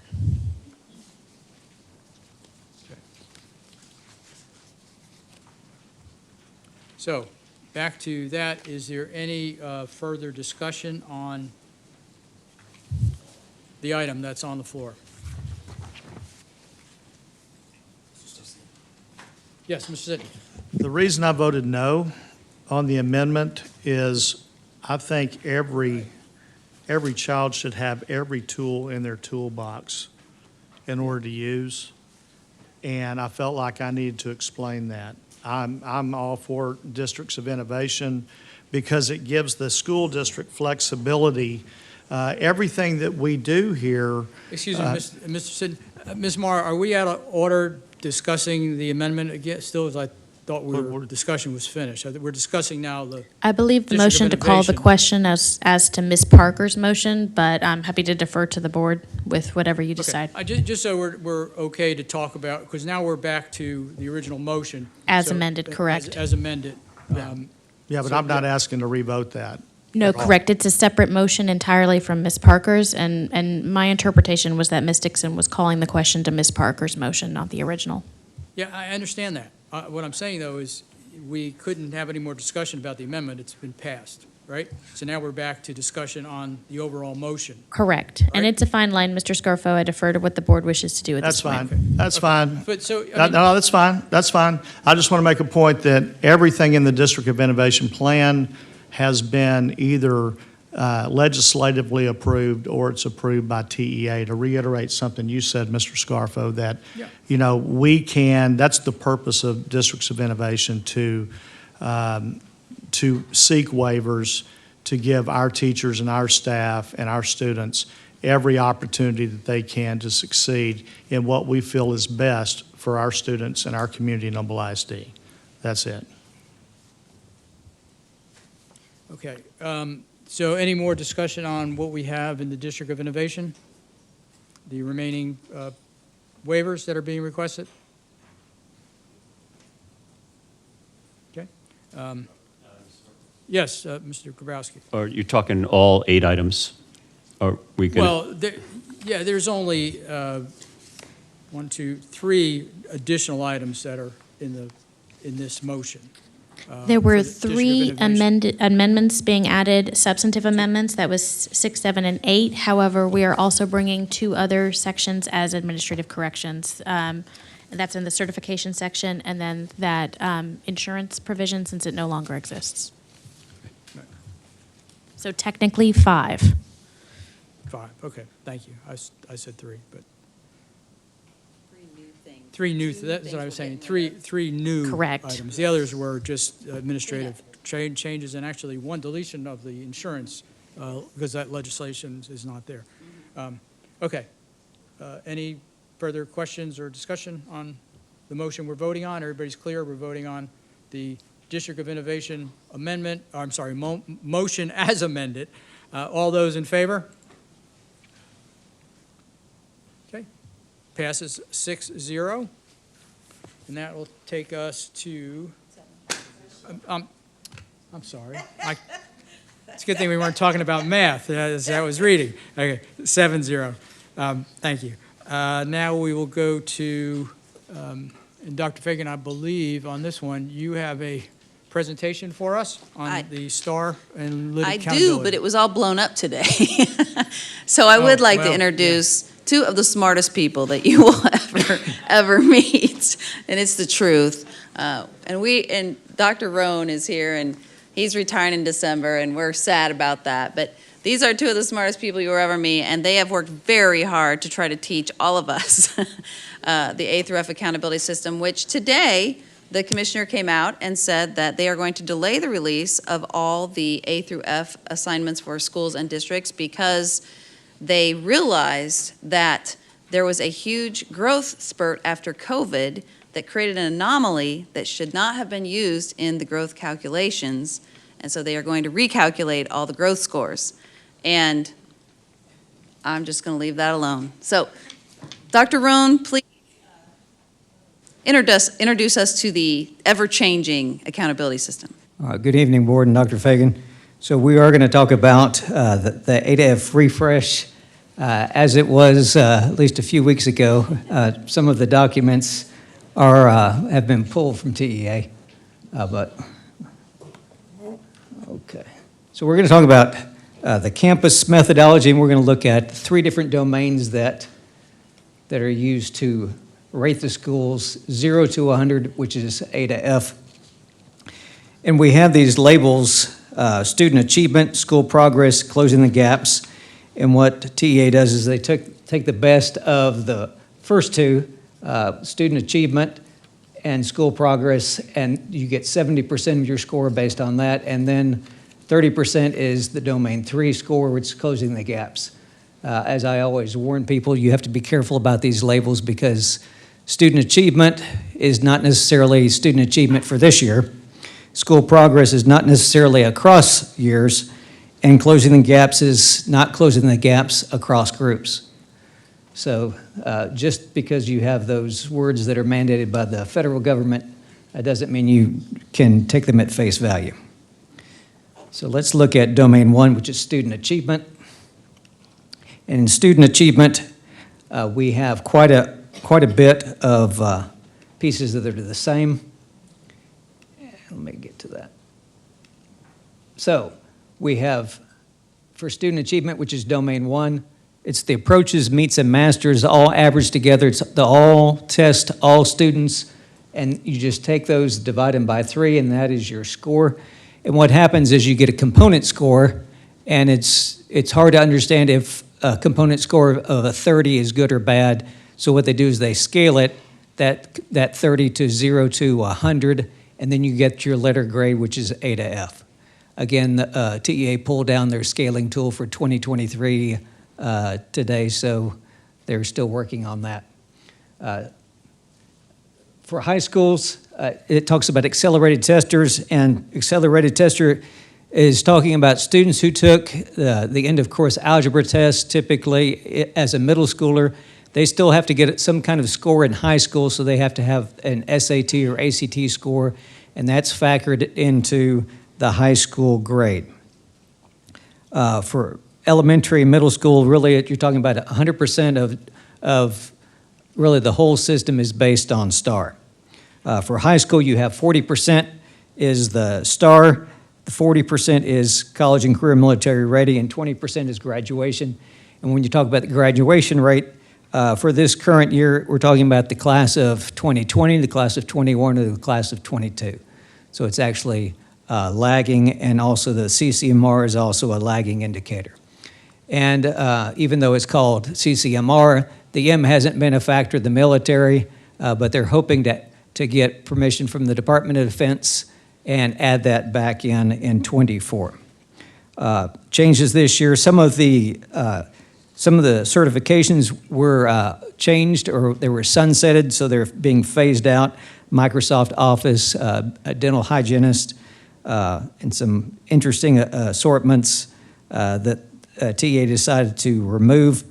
They also changed the college and career military ready, scaling from 0 to 100, and the graduation, and we'll look at that in the next slide here.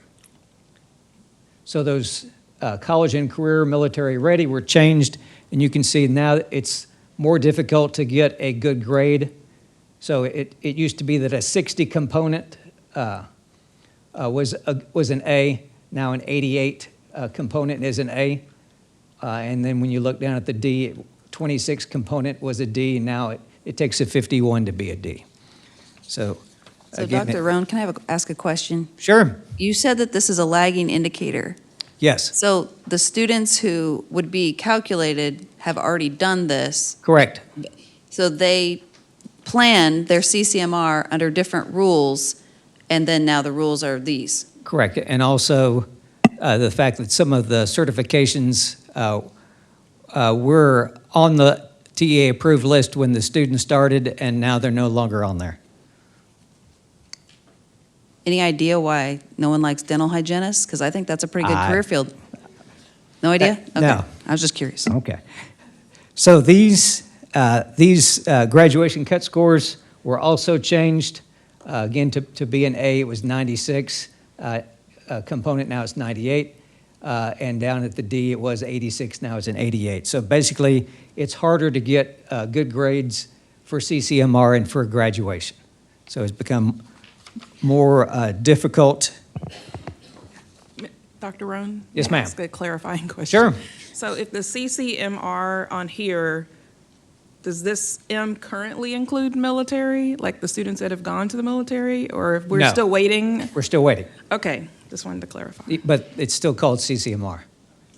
And the graduation rate changed, but those are kids who graduated 1, 2, and 3 years ago? Correct. Okay.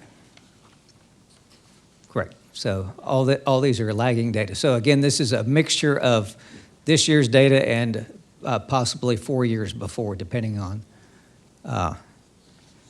the individual category. So if we look at Domain 2, Domain 2 actually has two parts. There's Part A, which is academic growth, and that is the growth if you take STAR 2 years in a row.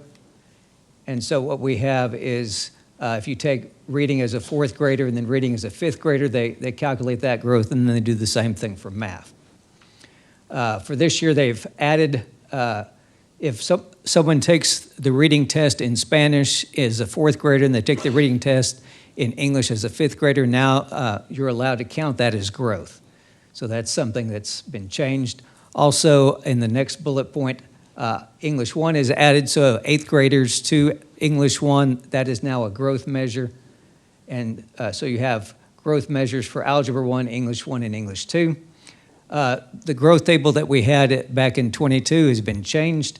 It's actually a matrix that's been expanded, and we'll look at that in just a second. Then they have something that's called the accelerated learner, which is not the same as accelerated tester. The accelerated learners are those who did not pass in the past, but if they pass in the current year, then you get points in the system for that. And then for this, there's new scaling also. So for this annual growth chart, now we have not only did not meet and approaches, we have low did not meet, high did not meet, lower approaches, and high approaches. And so we have an expanded matrix. And so sometimes you get 1/2 point if you had the same level. If you went from high approaches last year to high approaches this year, you get 1/2 point. But if you went from meets last year to the meets this year, you get 1 point. You know what I'm going to ask you. Yes. So if if I score the same year over year, but the test is harder, didn't I grow? Because a third grade test is easier than a fourth grade test. So didn't I grow So from? you had harder material. You did just as well on harder material. Yes, that's my question. Yes. Yeah, okay. But again, the half point for the same measure versus one is interesting. The accelerated learning, again, I'm sorry, go ahead, sir. Can you go back to the other slide real quick? Sure. So we know that approaches in the current state is actually grade level. And we know that MEETS is 1 to 2 grade levels above, or actually 1 grade level above, and Masters is 2 grade levels above. So do we have any clue how this, I guess, changes that aspect? Because low approaches, does that mean they're at grade level, but they're not as good as someone high approaches? I mean, you may not have the answer to that, but I know approaches is grade level, and now that they're putting different levels on grade level, that makes no sense either. And it's going to depend on the individual test, whether it's a fourth grade reading test or say a biology test. But the idea behind it is someone who barely makes approaches compared to someone who almost gets to the next level at MEETS. But in terms of the mathematics, it's going to depend on the test level, what that means, Okay. how wide a range that is.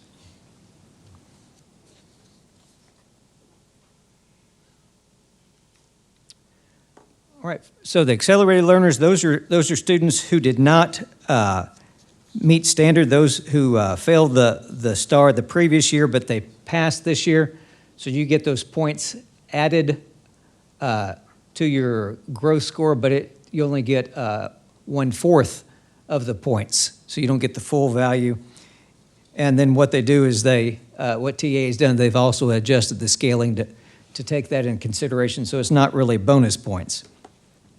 And for this year, we have a stipulation where it's 8th grade to English 1, the 8th grade to Algebra, and English 1 to English 2, if you're a first-time tester. So if a student took Algebra last year and did not pass, they're not in the running for this accelerated learning extra points, if you will. Can I ask another question, Dr. Rohn? Yes, ma'am. Sorry. I just need to clarify, because this is a little confusing. So are we saying if you were in a school district where more students didn't pass and then they passed the next year, that they're going to earn more points than if you're in a school district that you did pass the first year? It just seems like Correct, you'll get more growth points you'll get more mathematically. growth points in the other school district. Yes. Okay. Thank you. Yes.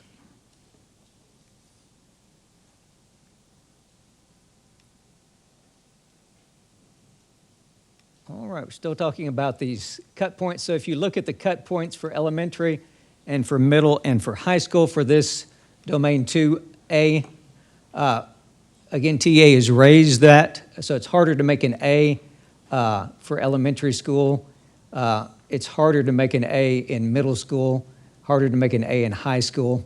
There have been little concessions at middle school at the C level and the D level, but for the most part, the standards have gone up.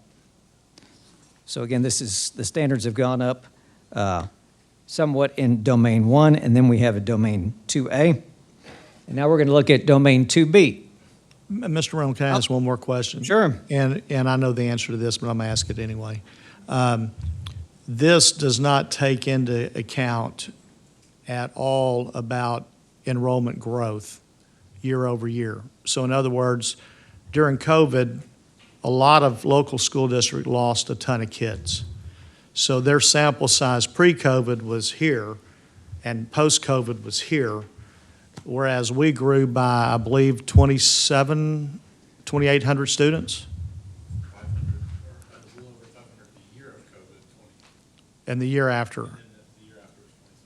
Yeah, so none of this plays into the fact that we're seeing some students, for the very first time and taken the test. Correct. So their previous score doesn't follow them So as that- far as our rating is concerned. So actually, their previous score does follow them. Well, it does. So for the growth, it doesn't matter where they took the test, if they didn't take it with us. It just matters if they took this year's test with us on that day. Okay. So they might have moved in, say, in October of the school year and then took the test with us in April, then they would be in our accountability calculation, Okay. even if they weren't with us the prior year. Yeah.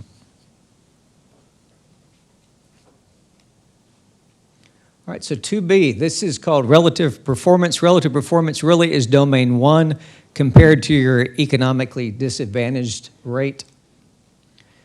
And so for elementary and middle school, you just look at the star rating from domain 1 and your percent economically disadvantaged students, and you calculate that score. For high schools, you use a combination of star and college and career military ready, and then the economically disadvantaged rate, and see what your score is. For high schools, there were some changes. Again, that we already talked about, certifications changing. They were removed or called sunsetting. Also, the CCMR scales were made more difficult. And also, what they did, instead of combining those component scores, what they did is they scaled the star 0 to 100, they scaled CCMR 0 to 100, and then they averaged it, and then they looked at the economically disadvantaged rate. So that affected the way the high schools were scored also. So once we look at domain 2A and 2B, you get the best of that one. And again, for this system, you have domain 1, domain 2A, domain 2B, and that's 70%. The best of that is 70% of your score. So now we're going to look at domain 3 with my colleague. Good evening, Board and Dr. Fagan. Dr. Rohn gave me the domain that we call the domain on steroids. Everything that he has talked about thus far relates to looking at all students on the campus level or district level. But now when we get to domain 3, which is the closing the gap domain, we have quite a few things that are remaining the same, but it's quite a lot. So this domain actually has 4 components. Yeah, I just said a whole lot, 4 components. And now I just got stuck with, Rusty, I'm on you.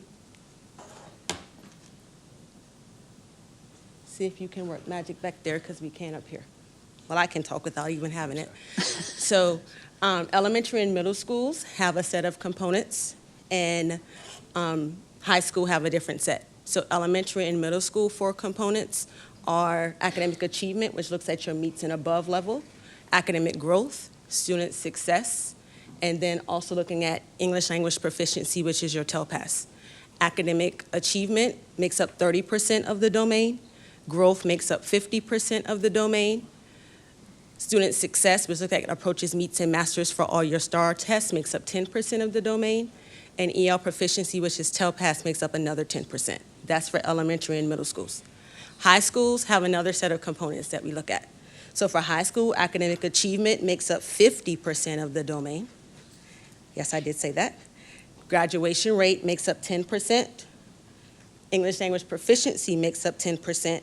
And CCMR that Dr. Rohn's been talking about makes up 30%. So that's percentages that has been in place for a few years. But as Dr. Rohn has shared already, even though those percentages are the same, how we actually do the methodology behind those things are different. We've talked a lot about CCMR already. And in this domain, graduation rate only looks at the 4-year federal graduation rate, not the 4, 5, or 6, and you get the best stuff. Now, some major things that are new about this domain, the domain on steroids, that in the past, it used to be 25 tests, not 25 students, 25 tests to make up a student group. Now it's only 10 tests to make up a student group. So for some of our campuses in the past, there would be certain student groups that may not have shown up for them in domain 3 that may now be a group that actually is a group that counts for them. New targets by school level. In the past, the targets were the same for elementary, middle, and high school. Now we're going to have targets that are just specific for elementary, just specific for middle school, and just specific for high school.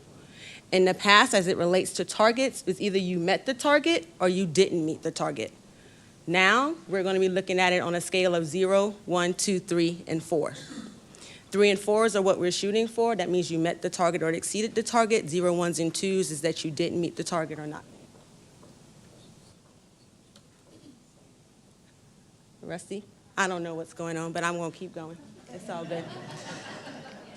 I just want to say, Sharita, this is very impressive that you can just continue on. I mean, Billy's blown away. I already said you guys were the two smartest people anybody will ever meet. And since, I don't know if board has met Sharita Wilson-Rogers yet, but if you haven't, Dr. Sharita Wilson-Rogers, we thought no one could ever fill Warren's shoes. Dr. Rohn, like, so smart, does incredible stuff. Well, guess what? We found somebody who can, and they're a great team. We wish we could keep them both, but we're excited to have you. So thank you for being here in Humble ISD, and we're sorry that your slides aren't working. It's all good. It's all good. Can But I you're ask doing a quick great. question? Yes, absolutely. Yes, so you mentioned TELPAS was 10% of that Yes. domain for elementary students. Yes. So do we count all of the, because I know with TELPAS, everyone takes the test, but Yes. you don't count it for everyone. Absolutely not. So you're actually just leading into one of my next points. So one of the new things about English proficiency in the past, we used to look at the composite rating for students from one year to the next year. So we wanted you to advance from one level to the next one. So from beginner to intermediate or advanced to advanced high. With the new system, we are now having to do looking at the 4 domains: listening, speaking, reading, and writing. And students are charged with growing at least out of 2 out of the 4 domains. That's the rule as of tonight at 9:30, but it could be something different by tomorrow morning at 9:30. This domain also is compliant for state accountability and federal accountability. So there are some rules that apply for federal, and there are other rules that apply for state. And one of the things at the state level is now, instead of looking at all of the student groups, we're now going to look at 4 super groups that are evaluated. All, the 2 lowest performing groups, and that's identified by each campus, and then the high focus group. That high focus group consists of emergent bilingual, special education, economically disadvantaged, and highly mobile, which consists of homeless, foster, and migrant. So that's at the state level. But now at the federal level, they're still looking at all student groups. And as I said before, EL proficiency, which is TELPAS. In the past, we used to just look at composite, but now we're looking at each domain individually because we transitioned to TELPAS being online. So we went to listening, speaking, reading, and writing, and students are asked to grow at least 2 out of the 4 domains. I'm going to try this again. Warren, stop. I'm done with that. Okay. So one of the things that comes to pass with the change in the methodology is that campuses overall, for example, as a sample middle school, could have had a C in this domain. And with the changes from going from yes and no targets to possibly now a 0 through 4, you now could be an F. You could go from a 73C to a 53F. So you can see that somewhere on the screen, or maybe not. Also, Dr. Rohn spoke in regards to campus calculations, but we also got to talk about district calculations. For the campus, it's a 70%, 30%. So 70% domain 1 or 2, whichever one's higher, and then 30% for domain 3. For district, and this is not going to look good because we're going to do this, and it's not going to have the transition for you. But just to give you kind of a picture, and we'll try, Warren, let's see what happens. Oh, yay. Waits till the last 2 slides of the deck, but it's all good. So for example, if a school district had 2,417 students in it, and a campus now, for the district to get its rating, we look at the enrollment of grades 3 through 12. So if a campus had 334 students, we have to figure out what that campus weight is as it contributes to the entire district. So this campus would weight 13.8%, and if their domain score was an 85, we now have to do the calculation to actually see how many points does that campus give to the overall district. And for every campus that's in the district, then they figure out what the points are, and that would then in turn give the actual district their score. So if we would have put this in kind of ISD-ism kind of language, campus number 2 could possibly represent like an Atascocita High School with 41% because their enrollment is much larger. But then we could look at campus number 3 and think about it as possibly being like an Eagle Springs or Whispering Pines because our elementary campuses are much smaller. So when you look at that, you say, oh, well, campus number 3 only contributes 2 points. Well, at this point, every campus matters because 2 points can take you from a D to a C, a B to an A. So everybody, just like every student matters, every campus matters. Thank you so much.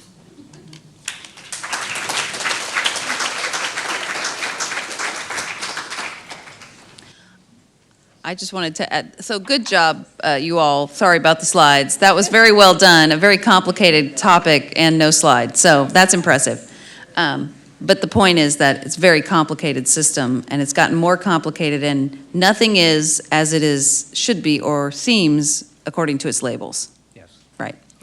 And so with the delay in launch of all of the campus and district ratings till late October or November, we're just going to be in a holding pattern waiting to see what happens next. There are a number of districts who have joined together in a lawsuit against TEA because they believe the system is not transparent, which I think everyone agrees the system is not transparent. But it's not transparent, it's not simple, and it's not provided in advance of the data being used in a way that's sort of after the fact. And Dr. Rohn does an incredible job of, I can't remember how many lines of code he writes to try to figure out and predict how our campuses will do. And the preliminary data that we have and that's based on old growth ideas, right? So that could all be wrong. But when we had a superintendent meeting this week, what was pretty clear is that the most economically disadvantaged schools do the worst in this system. And so that's going to be what you're going to see. That's what every district is seeing. And so the teachers who have the highest eligibility for TIA will have the most impact to their STAR scores. The campuses with the highest free and reduced percents are going to have the biggest drops in their STAR scores. So, and because the test was changed and the system was changed, it's a bit of a double whammy because you have little kids trying to navigate a brand new test with open-ended questions that are being graded by a formula we didn't have. And then you layer that into a brand new A through F system. So just so this board's aware that we all know this and we're being supportive of our campuses, but it's going to be a really difficult, unless they dramatically improve the growth stuff, which could be great. It's going to be a really difficult situation for Title I campuses across the state of Texas. Thank you, Dr. Fagan, and thank you for the presentation. Okay, there's an opportunity in the way this motion was, agenda item was placed on the agenda. If anyone would like to make a motion for consideration. Yeah. Mr. Scarfo, I move that the board adopt a resolution authorizing the district to join the litigation against the Texas Education Agency, challenging the lack of transparency in the calculation of school district accountability ratings, and authorize the superintendent to take all steps necessary to implement the resolution. Second. Okay, I have a second. Discussion.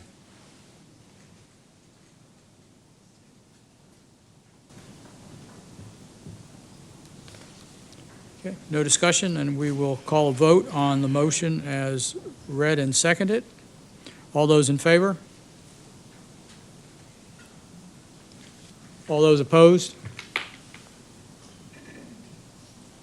Okay, passes 4-3 that we will join that litigation. Okay, moving on to our next item of business. Is D, we're going to have a public hearing on the proposed Memorial Hermann School-Based Health Clinic at the Humble High School complex. So let me get this right. First, let me start. Dr. Fagan, can you give us an overview, if you will, of this item?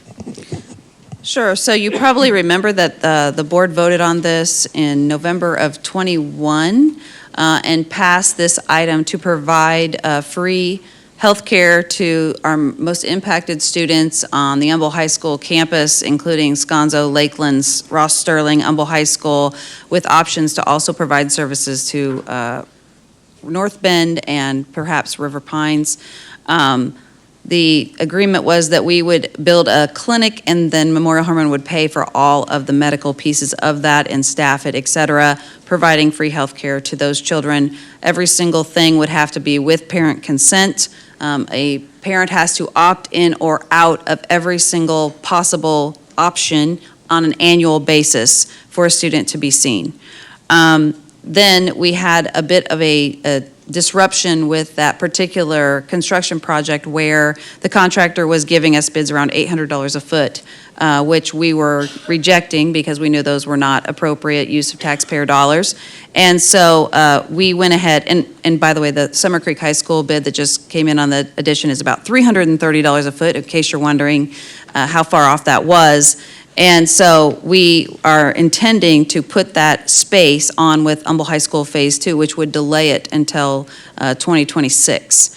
And so in the meantime, we have some empty portable buildings on the Humble High School campus, and in other districts, they have used temporary buildings as sites for these clinics to provide these services to students. So our thought was, instead of delaying the opportunity for students for 2 more years, we wanted to work with Memorial Hermann to see if they could provide the services in the empty portables that exist on that site. The Memorial Hermann is interested in having that conversation with us and that exploration if the board is still interested in moving forward with the partnership. Okay, thank you, Dr. Fagan. Now I will open the public hearing. Is there anyone here present to speak on the topic? Okay, well, I'll now close the public hearing. Is there any additional information, Dr. Fagan, that you'd like to share? I don't have any additional information outside of what has been provided to the board this week in email, including the original contract, the answers to some specific questions, and I don't have any additional beyond that. Okay, thank you. Is there any discussion or any proposals from my fellow trustees regarding this plan? Mr. Sitton? Yeah, when I looked at the contract, it's the same as what was passed in 21, right? Okay, so the 5 board members that are up here that were on the board at that time all voted to approve that, the same language that we're approving or going to vote on tonight, right? Nothing else has changed? No. That's correct, Mr. Sitton. Okay, that's all I want to know. Anyone else have? Ms. Parker? Well, I did vote for the contract in 2021, and I love the mission and vision of the contract. Grateful for the opportunity, grateful for the partnership with Memorial Hermann. When I reread the contract a few months ago, 2 words gave me pause. And the 2 words were family planning. So I just would like to have some clarification on the definition of family planning and,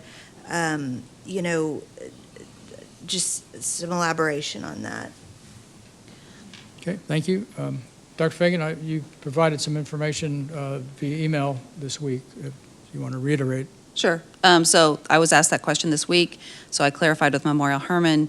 Memorial Hermann does not provide any type of abortion or abortion care. It's illegal in the state of Texas anyway, but that is not something that they do. They do, with parent consent, about 3% of what they do in these school-based clinics is considered family planning, or with parent consent, they will discuss birth control methods for students who require that and whose parents want that. Okay. Mr. Grabowski, I thought you had... So the issue with Memorial Hermann that I asked is, we asked last time to see if Memorial Hermann would remove the provision. Is that correct? We did meet with Memorial Hermann and ask if they were interested in changing the contract in any way, including that, and they are not. This is part of their core mission to support the community. Okay. Okay, because you get into parental consent necessary, so a parent can sign off for a child, and the child goes into the clinic, and the parent may not be there, but they have the parent's permission. And he goes, or she goes, "Doctor, I need your help, and you can't tell my parents. But I don't want to be a boy or a girl anymore. I want to be the opposite." Well, actually, I asked them this about, they do not provide gender-affirming care in these school-based clinics. But under the Hippocratic Oath, what does the doctor do? Does the doctor do what's best for the patient? And that's my concern, is that the doctor may be compelled by his or her oath to advise this child in the best way they know.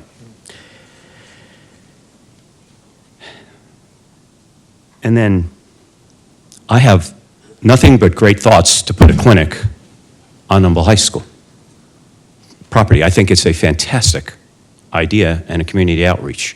I just think we need a new vendor other than Memorial Hermann, who has peddled in this type of surgeries and hormone blockers and other issues. I think that, like I said, that it's a great concept.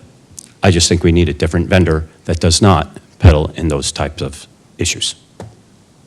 Thank you. Ms. Lamont Dixon?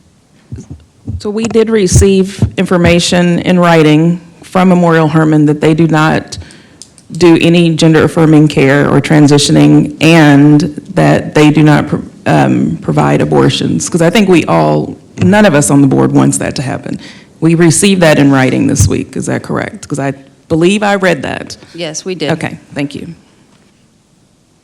They actually sent it to you in writing. Yeah, okay. Yeah, no, that's fine, because I know you sent an email, and I take you at your word, obviously, but. Yeah, okay, we but asked all the questions we were We asked. have the documentation. Mhm. Okay, okay. Well, Dr. Brown, did either of you gentlemen have your hands up? Okay. I wanted to ask a question, and Dr. Brown, just put you on the spot, you don't mind.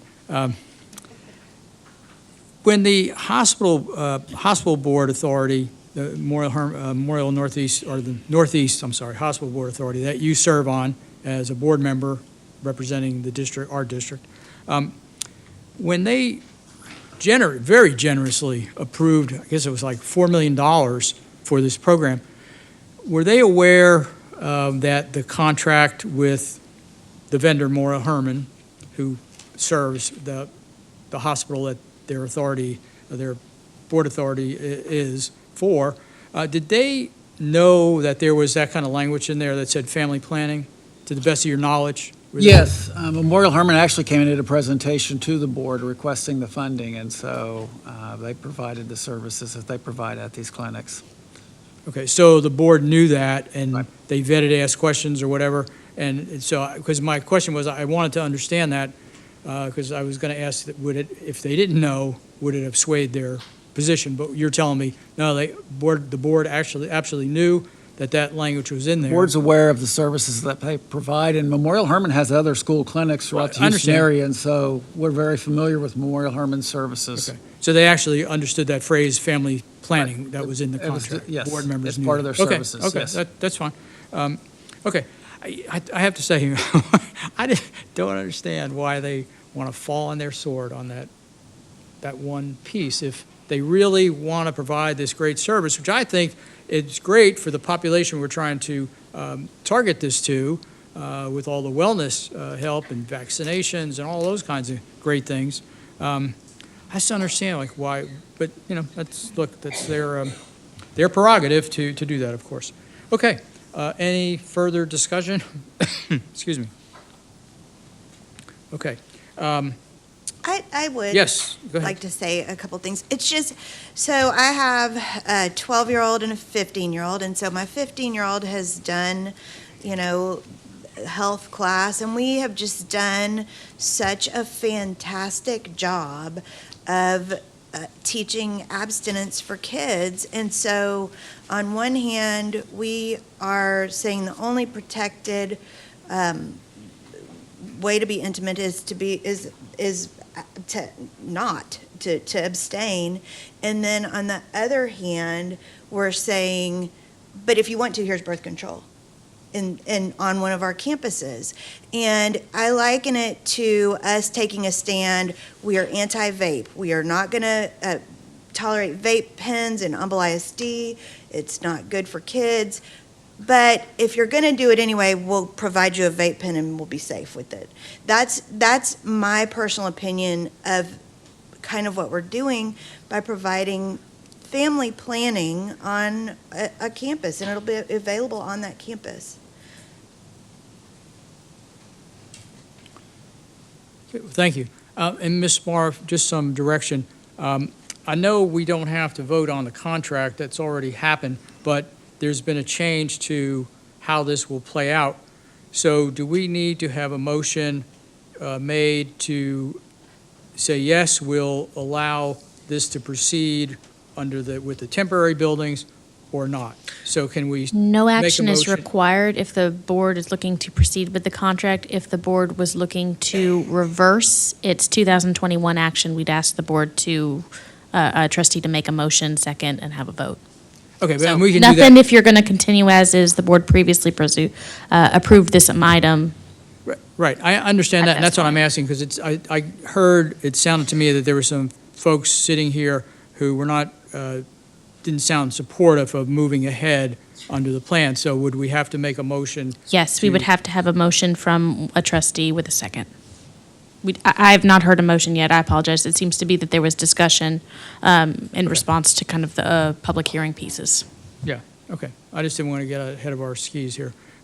Okay, so similar to the last item, is there a motion that anyone would like to present for the board to consider? Mrs. Parker? It's with a heavy heart, and I do not want to make this motion. I want the clinic. I want Care for Kids. It is a great project, but for those two isolated words, family planning, I cannot support it, so I move to terminate the contract. Ms. Marr, is that language sufficient to make the consideration? Absolutely. We would need a second at this point. I understand. Okay, do I have a second? Second. Okay, second. Any further, or any discussion on this motion that Mrs. Parker just made? Yes. Mr. Holmes? Yes, I just have to ask, and I don't know if we need the data, but I'd like to possibly table this discussion until there's a little bit more data to support my vote. And here's why. I need to look at that particular community that it is serving. I need to look at the rates of abortion that are going on. I don't know if that can be found. Mr. Holmes, at this point, abortion has been outlawed in the state of Texas. I'm sorry, not abortion, but pregnancies, right? The community we're serving, that community is serving, what community is it serving? Why don't I ask the question that way? What community is it serving? So it's the Humble High School feeder pattern, more or less. So Humble High School, Ross Sterling Middle School, Sconzo Early College High School, North Bend Elementary, Lakeland Elementary, River Pines Elementary. That's pretty much the group. Okay. Mr. Holmes, let me just stop you there for a second. If you want to make the motion to table, then go ahead, but we won't discuss it. I make the motion that we table. Okay, and now, is there a second to that motion? Second. Okay, Mr. Kirchhoffer has seconded. Okay, so what's on the table before us is a motion to table the motion Mrs. Parker made to give us an opportunity to get additional information and have a discussion at a later date. So since I have a second, I will ask for a vote. All those in favor? I'm sorry, yes, for the motion to table. All those in favor? Mr. Sitner, is your hand up, or no? Okay. Opposed? One? Okay, so the motion to table passes 6-1, and no further discussion on this item at this point in time. Okay, so we'll move on to the next item. And that's item E. Let me catch up here. Portrait of, Portrait of a Graduate update. Do I have a motion for that?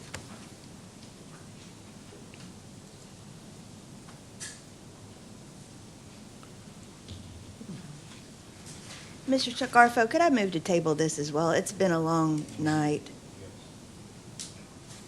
Okay, we have a motion to table. Second. Mr. Kirchhoffer seconds. Okay, all those in favor to table this motion? I'm sorry, would you? I put your hand up? apologize, I didn't quite catch that vote. Yeah, I didn't either, and that's why I asked him. Mr.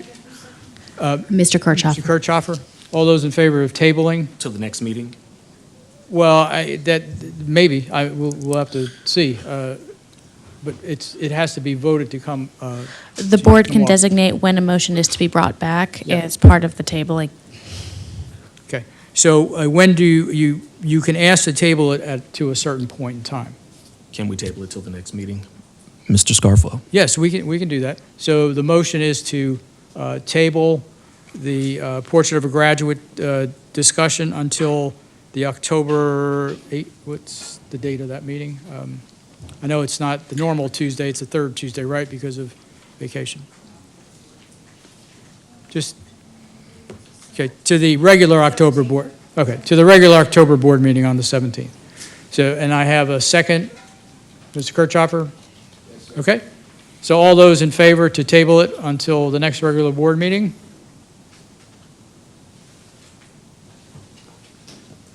Is that?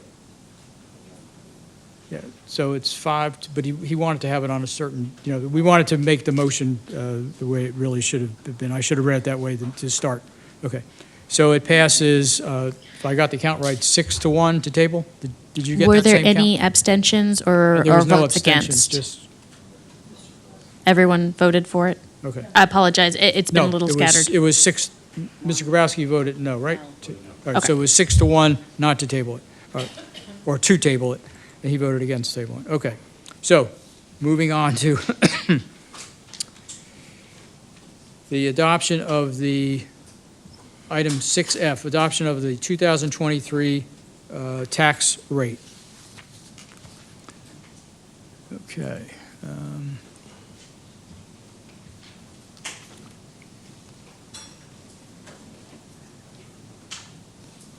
Okay, may I have a motion to, I don't see it on here, but may I have a motion to move forward with this?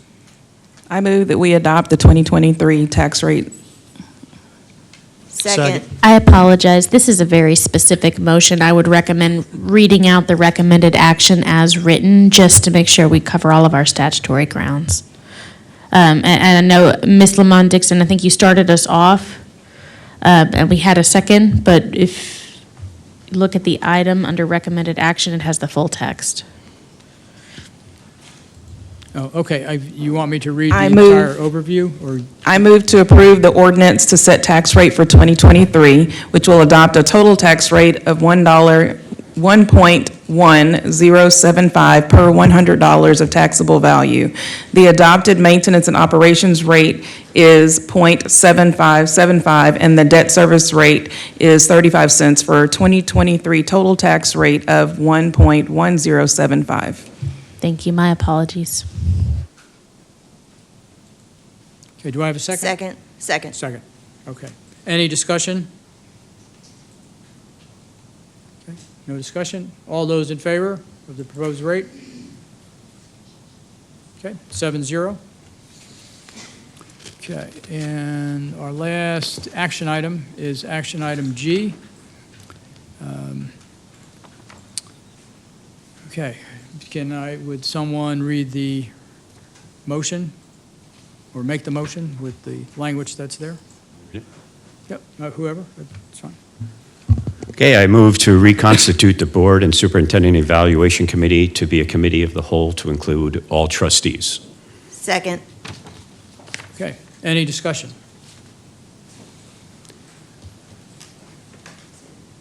Oh, I'm sorry, Robert, I didn't see your hand. It's all right. Yeah, It's all Mr. right. Sidden? So when based on the wording of this, it's no longer a committee if it's everybody. A committee is less than a quorum. So the wording is flawed to begin with. But when we developed committees earlier this year, Mr. Scarfo, you didn't want to serve on that committee, and Ms. Dixon and I talked about how normally what we've done in the past is past president, immediate past president, and incoming president. Because of the work that we do with the superintendent, the work we do with establishing committees and so forth, it gives us a little more insight on where we've been and where we're going. I think the structure is vital to keep it going. As it relates to the work of the committee, just like any other committee, cannot approve the superintendent's goals and objectives. The committee cannot approve the superintendent's contract.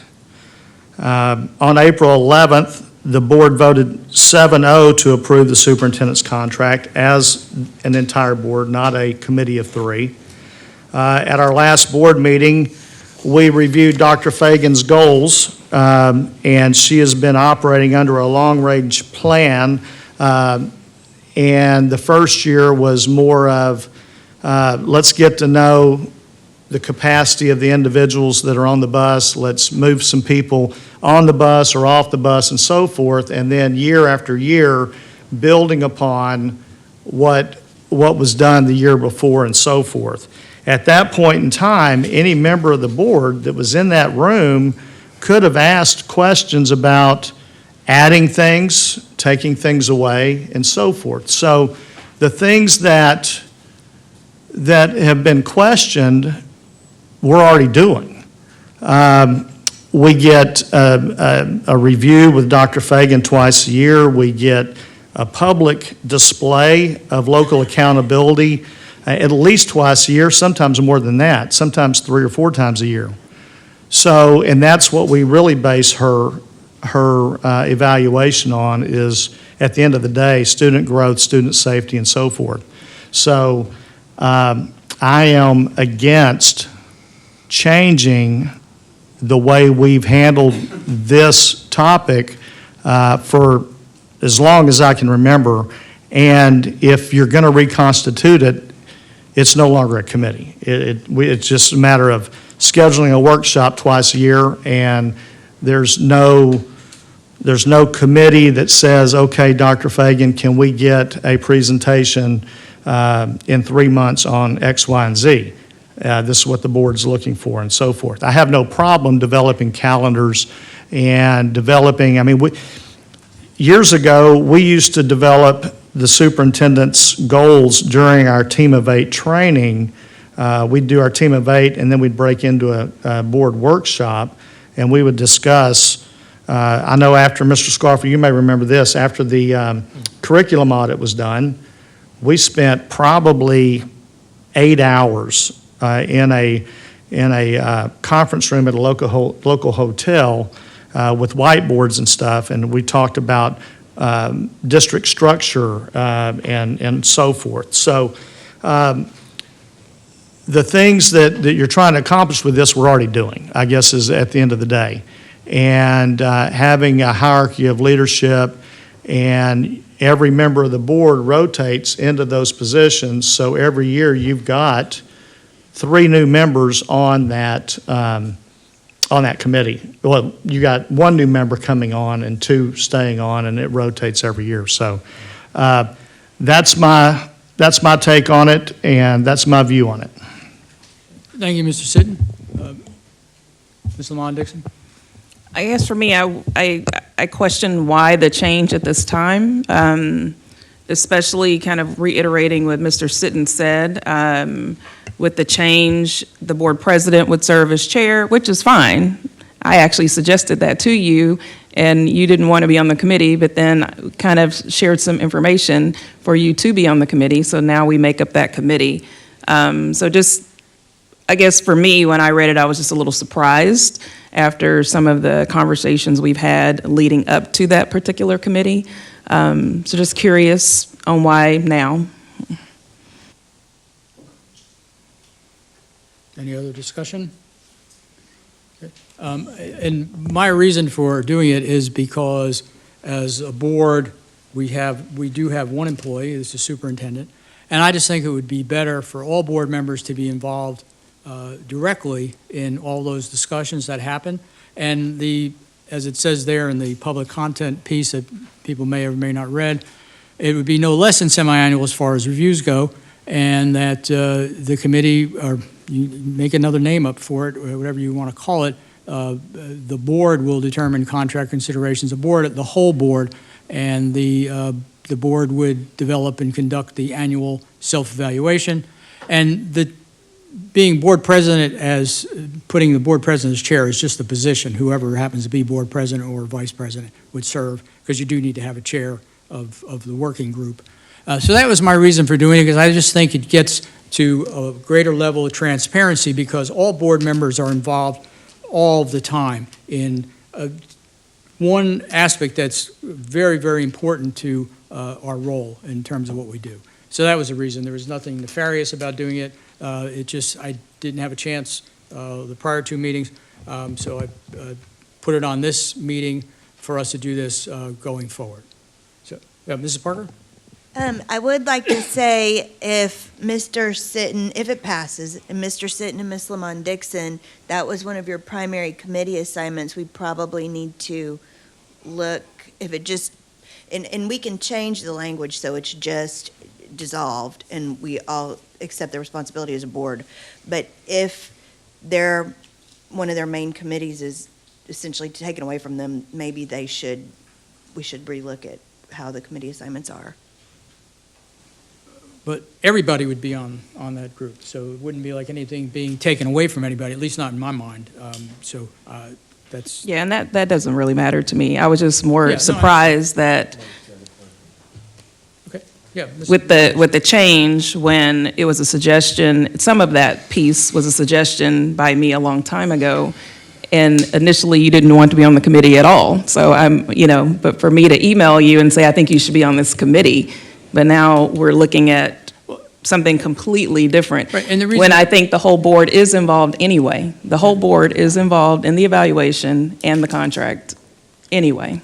Well, I would disagree in the sense of, and the reason I didn't want to be on initially, I wanted to inject somebody new to the process who wasn't, part of that same, going in rotation, because I just thought, okay, I'm as incoming president, I don't feel I have any more of a right or bring anything more to the table than other people on the board could do. So I don't think we are quite as involved as it may seem, and that's why I believe the entire board needs to be included in all discussions that revolve around the work of the board in terms of our annual self-evaluation or that we have to do, and in terms of other things like that, and with the superintendent. So that was the only impetus for doing it. Nothing Could I else. just say one thing? Yeah, sure. So I don't recall a time when I set my goals with anything fewer than the full board. I also don't recall a time when I went over all of my goals with anything fewer than the whole board. So I really want to set that record straight, that there has never been a subcommittee meeting about my evaluation or my goals or my contract. That's all been done by the entire board, all 7 years I've been here, that I believe.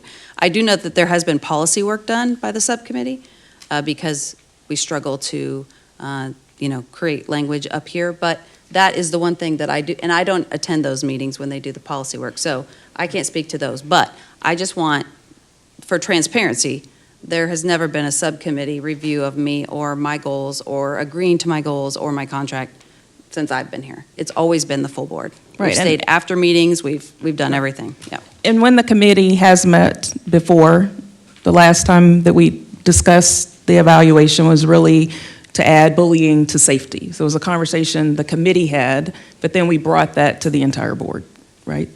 So. Sure. Well, and then just private, you brought that to me just directly and said, hey, have you thought about this? And so it was something I talked with my team about, and we were all in agreement, so it was pretty easy to continue down that path, that there's a lot of misinformation about what is bullying and all the components thereof. That's a whole other thing, but yeah. Okay. Well, thank you for sharing. It's off. I think it finally went off. At 10, sorry. Yeah. Well, it was getting pretty cold. Energy savings. We're saving money. Should have killed it at 9, 'cause it got really cold for the last 45 minutes. That's all right. We'll Okay. leave it now. Any other discussion? Mr. Grabowski? I'm really new, as you know, and I'm not sure about how the committees all operate yet, but an interesting thing happened to me as we're having this discussion. When you're a new trustee, you go out to San Antonio. There's other places you could go, but I went out to San Antonio for days of training this summer. And one of the modules, they broke out the thousands of people were there to just the brand new trustees, which I was, or am. And there's maybe 300 or 400 of us in a conference room. And it was half a day of just brand new trustees. And one of the modules were evaluating your superintendent. That's one of your primary responsibilities, is that as a board member, that's what you're charged with. And on a break, I asked one of the instructors, I said, I'm not on the committee. He goes, yes, you are. You're a board member. I go, no, we have a committee of 3. And he goes, no, your whole board evaluates the instructor. And they took a poll based on my question. And of the 300 to 400, they probably 20 hands went up that do it this way. And the other 280 do it with the whole board evaluating the superintendent. So this is nothing new. I don't know what's new or old, but maybe we at one time did it the other way and now we're getting back to it or to this way. But that's the way most districts do it, the way that this motion is, wants to change it back to the way it was or the way most districts do it. Thank you. And I would say most districts have no committees at all. So we could actually just get rid of every single committee and come here and just have a board meeting. I mean, we have set that up in a way to not say that you're not evaluating. You absolutely are evaluating the superintendent. The committee just kind of vets some ideas, just like every other committee. You vet some things, and so you toss it around, and then you bring it to the full board for that discussion.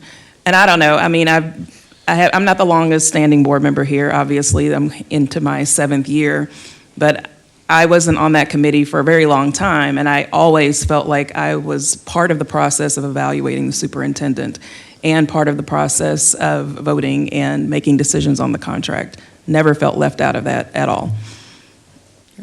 Thank you. Mr. Sitton? Excuse me, I think that it's also warranted that people understand this is not the superintendent evaluation committee. It's the board and superintendent evaluation committee. And the charge, and this is something that we've talked about, how we constitute what each committee is designed for and what their charge is for that year. And that's something we've gotten away from. But it's board evaluation. It's evaluating the work that we do also. It's also looking at the committees. Do we need to add committees? Do we need to take committees away? And so forth, based on changing landscape from one year to the next. So it's not just superintendent evaluation, it's board and superintendent evaluation, number one. Number two, when we had Dr. Fagan's evaluation, every member of the board was in there, and we were all allowed to ask questions on every single page, and it was about 40 pages worth of stuff. And so that is where everyone in the board comes together.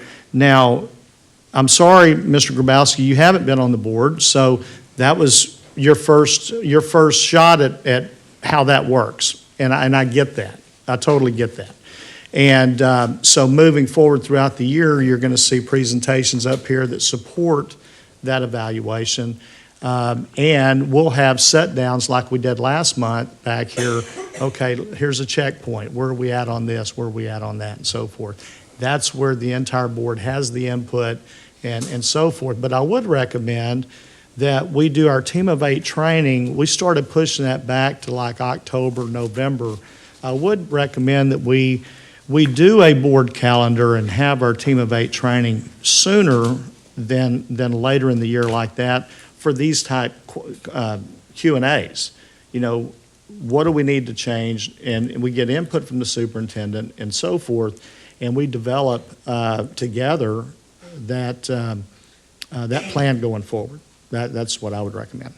Okay. All right, thank you very much for all your comments. So I'm going to, the motion's on the table, it's been seconded. All those in favor of making the change to how we handle the superintendent evaluation committee of the whole, if the motion's there, it's been seconded. All those in favor of making this change?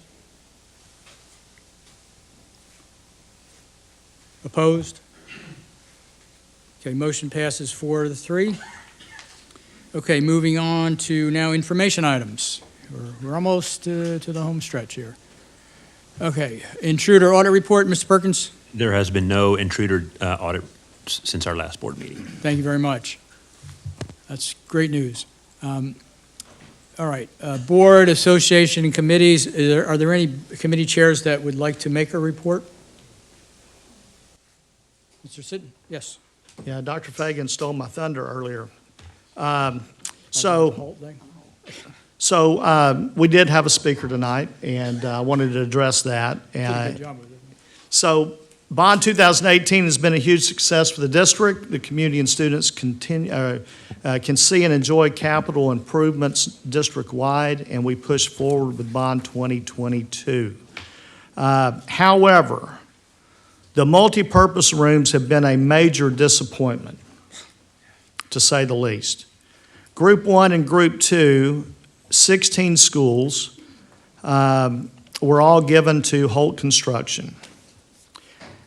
As of today, we've got 2 schools that should be ready any day. We've got 3 schools that are completed and occupied, I think. Completed but not occupied. Okay. So these contracts were signed back in 2021, and we're now in 2023. We're frustrated. The community's frustrated. You heard Holt's frustrated.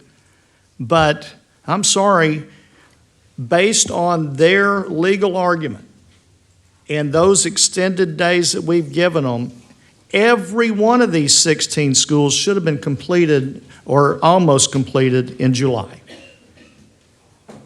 And we've got 0 occupancy, or 1 occupancy. We have 1 occupancy out of 16. So being good stewards of the public money, good fiduciaries of our budget, there is no way in the world we can issue a check for work not done. Their work has been slow. It's put a significant strain on campuses and communities, as most of my colleagues up here have gotten emails on. And I want to personally apologize to the entire community for the hardship that this has done. Because the emails I get is, this has been going on for 2 years, 3 years, or whatever the case is. And we know that. We've had to bring in another contractor to try to finish up, just to get in the door. So, I mean, the idea that they can come in here and make a statement, and I wish that our board committee comments were earlier. That way I could have said all this then, but I think Dr. Fagan handled that for me. But, yes, we're probably going to go to litigation if we can't mediate this thing. But 16 schools are being held hostage, and they're not being worked on. And that's fact. And we're not going to basically be held hostage for an additional $10 million in work that should have been completed already. And that's a fact. So, I'll move on with a couple other things. Humble High School Learning Commons, they should be in that, I think, by the end of the month or first part of October. Okay, October break. K-Park Gym entrance renovations and CTE completion expected end of September, 1st of October. Kingwood High School gym CTE completion end of October. Kingwood High School FEMA project end of November, maybe? And I know these are things that have been going on for a long time, but when you're dealing with FEMA and you're dealing with multiple projects on one campus and you've got to manipulate around what FEMA will let you do and so forth, it just kind of prolongs some of that. But with the floodgates and the flood prevention walls at Kingwood High School, I think the entire community is going to be very pleased with that when it's finished. We've already gotten some of the locker room renovations at multiple middle schools are substantially completed. Weight room additions are at various stages. We're starting to get our first looks at adding natural lighting on some of our campuses, some of the first renderings, and I think the board will be really excited when we're able to present those to you. And of course, the playground expansion continues throughout the district. So a lot of things going on, and thank you for allowing me the time at such a late hour. Thank you very much. There's no other committee reports. Nobody had raised their hand other than Mr. Sitton, so there's no others. And we'll move on to item C, Financial Services Report. Everybody has all that information in all those schedules. I just want to say one thing. Very impressive. If you look, I know you guys probably all looked at the tax collection report. I mean, 98.3% for 2022. I mean, tax for the tax year and collected this past school year. That's awesome. I mean, continuing on, and there was Hempel, I know she was part of that, and now the new team, and it's just great, and that's just, I guess it's only, wonks like us who get excited about that, Mr. Beatty. Yeah, but it's awesome because that's the money that's coming in the door, so that's great. Anyway, my hat's off to them as always. Next, meeting closing, consideration of topics for future board business.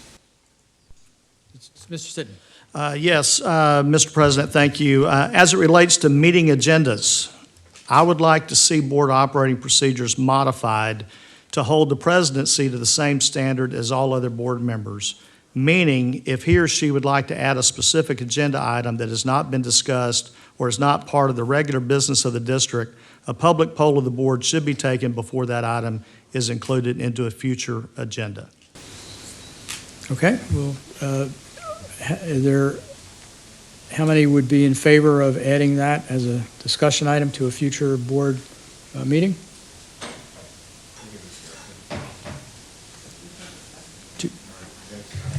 The discussion can be limited as to whether or not to add it to the agenda, we but can't not to discuss the it now. merits of I'm sorry. the idea itself. And also, I believe Mr. Scarf was taking a formal poll, and for the benefit of Ms. Martin, so she can hear the responses, if you all could say them audibly into the No. microphones. Okay, who would like to add an item to a future board agenda to change board operating procedures that would take away the longstanding operating procedure where the board president can add an agenda item? That's what's being requested, if I heard it right. No. Yeah. No. Oh, I thought- What- I'm sorry, What I sorry. said was, I would like to, for future board business, to discuss and possibly change board operating procedures, modify those, to hold the presidency to the same standard that all other board members are held to as it relates to adding agenda items, specifically if those items have not been discussed or is not part of regular business of the district. Because right now, the only way a member of the board can ask for an agenda item is for a public poll. Right. And so I do take offense to what you said about this long-standing history. We just blew up long-standing history a few minutes ago. So there, take the poll. Okay, I took the poll. Who would like to see that discussion on a future agenda to change the board operating procedures where the president would not be able to put an agenda item on the agenda without first getting a majority of the board to okay it. I think y'all are saying different things. Because you're saying that you couldn't put you're saying that the president wouldn't be able to put an item on the agenda, and I don't think that's what he's saying, right? No, He's saying without getting like the items recommended by the district, if you're going to add something in addition to that, is that what you're saying? Yeah, anything. That should be brought in Anything future that does board not business. have to do with the normal business of the district. So any additional items, hence the item we had tonight about board committees. That should have been brought to the board to poll before it got put on an agenda, in my opinion.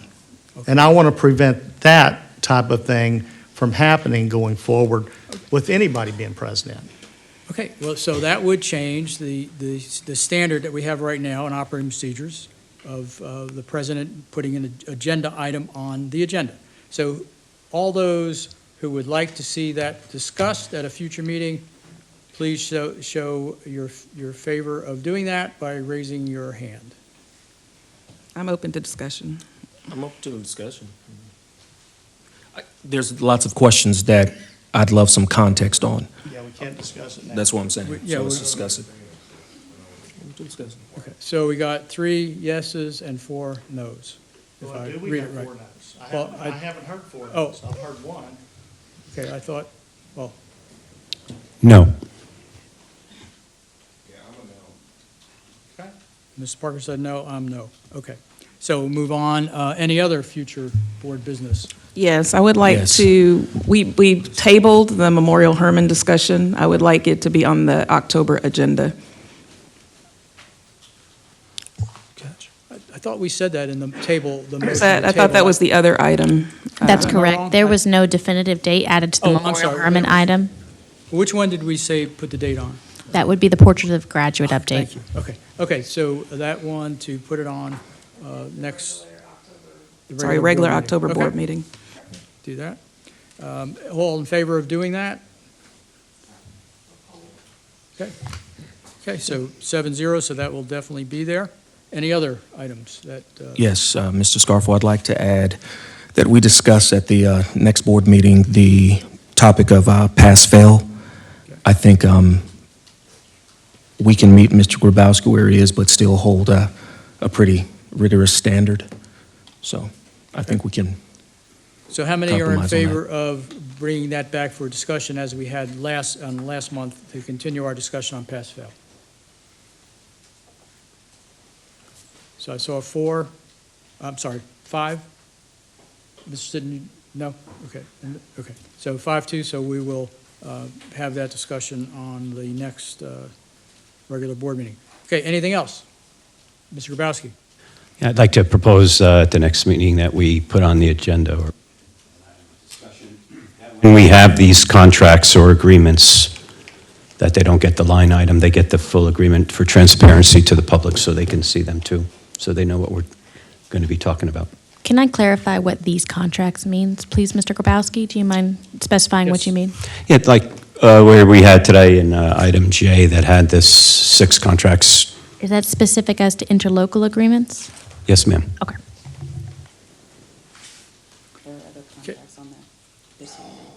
Yeah, there. The district signs probably over 1,000 contracts a year. The interlocals are probably a 1% of that. And those contracts would have been already, so we could actually do that? Because if it's something we can't do, there's no point in those. It depends on the contract, Mr. Scarfo. We typically hold them back when they're in draft negotiation forms, as they're still drafting, and that would put the district at a disadvantage from a negotiation standpoint. So draft contracts we consider confidential. However, once they're fully executed, unless there's some other safety concern or other confidentiality provision, they're by and large all public. Okay, all right, thank you. Okay, so how many would be in favor of having a discussion item to put interlocal agreement contracts as an attachment where we are able to do that in terms of the status of where the contract is. And to be clear, we don't execute contracts that are interlocals until after you all approve them, and that's what gives Dr. Fagan her authority to sign. The only time we would do that would be a ratification. Okay. So how many would be in favor of discussing that at a? Stephanie, can I ask you a question? Ms. Marr, sorry. How many man-hours is something like that going to take? All of the contracts are processed through the legal department. From the interlocal spreadsheet, we are actually the ones who create the spreadsheet, and it's modeled after our CH policy. So really not much. Once it hits our department, we can try to get it up there. The problem is that not all of them are as complete as you would probably like them by the time we get to the board meeting. Okay. So with those clarifications, how many would like us to have that as a discussion item at a future board meeting?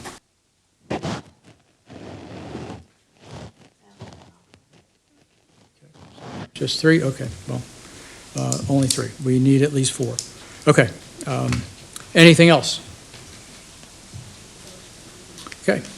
Seeing nothing else, then I can take the gavel and close the meeting at 10:27 p.m.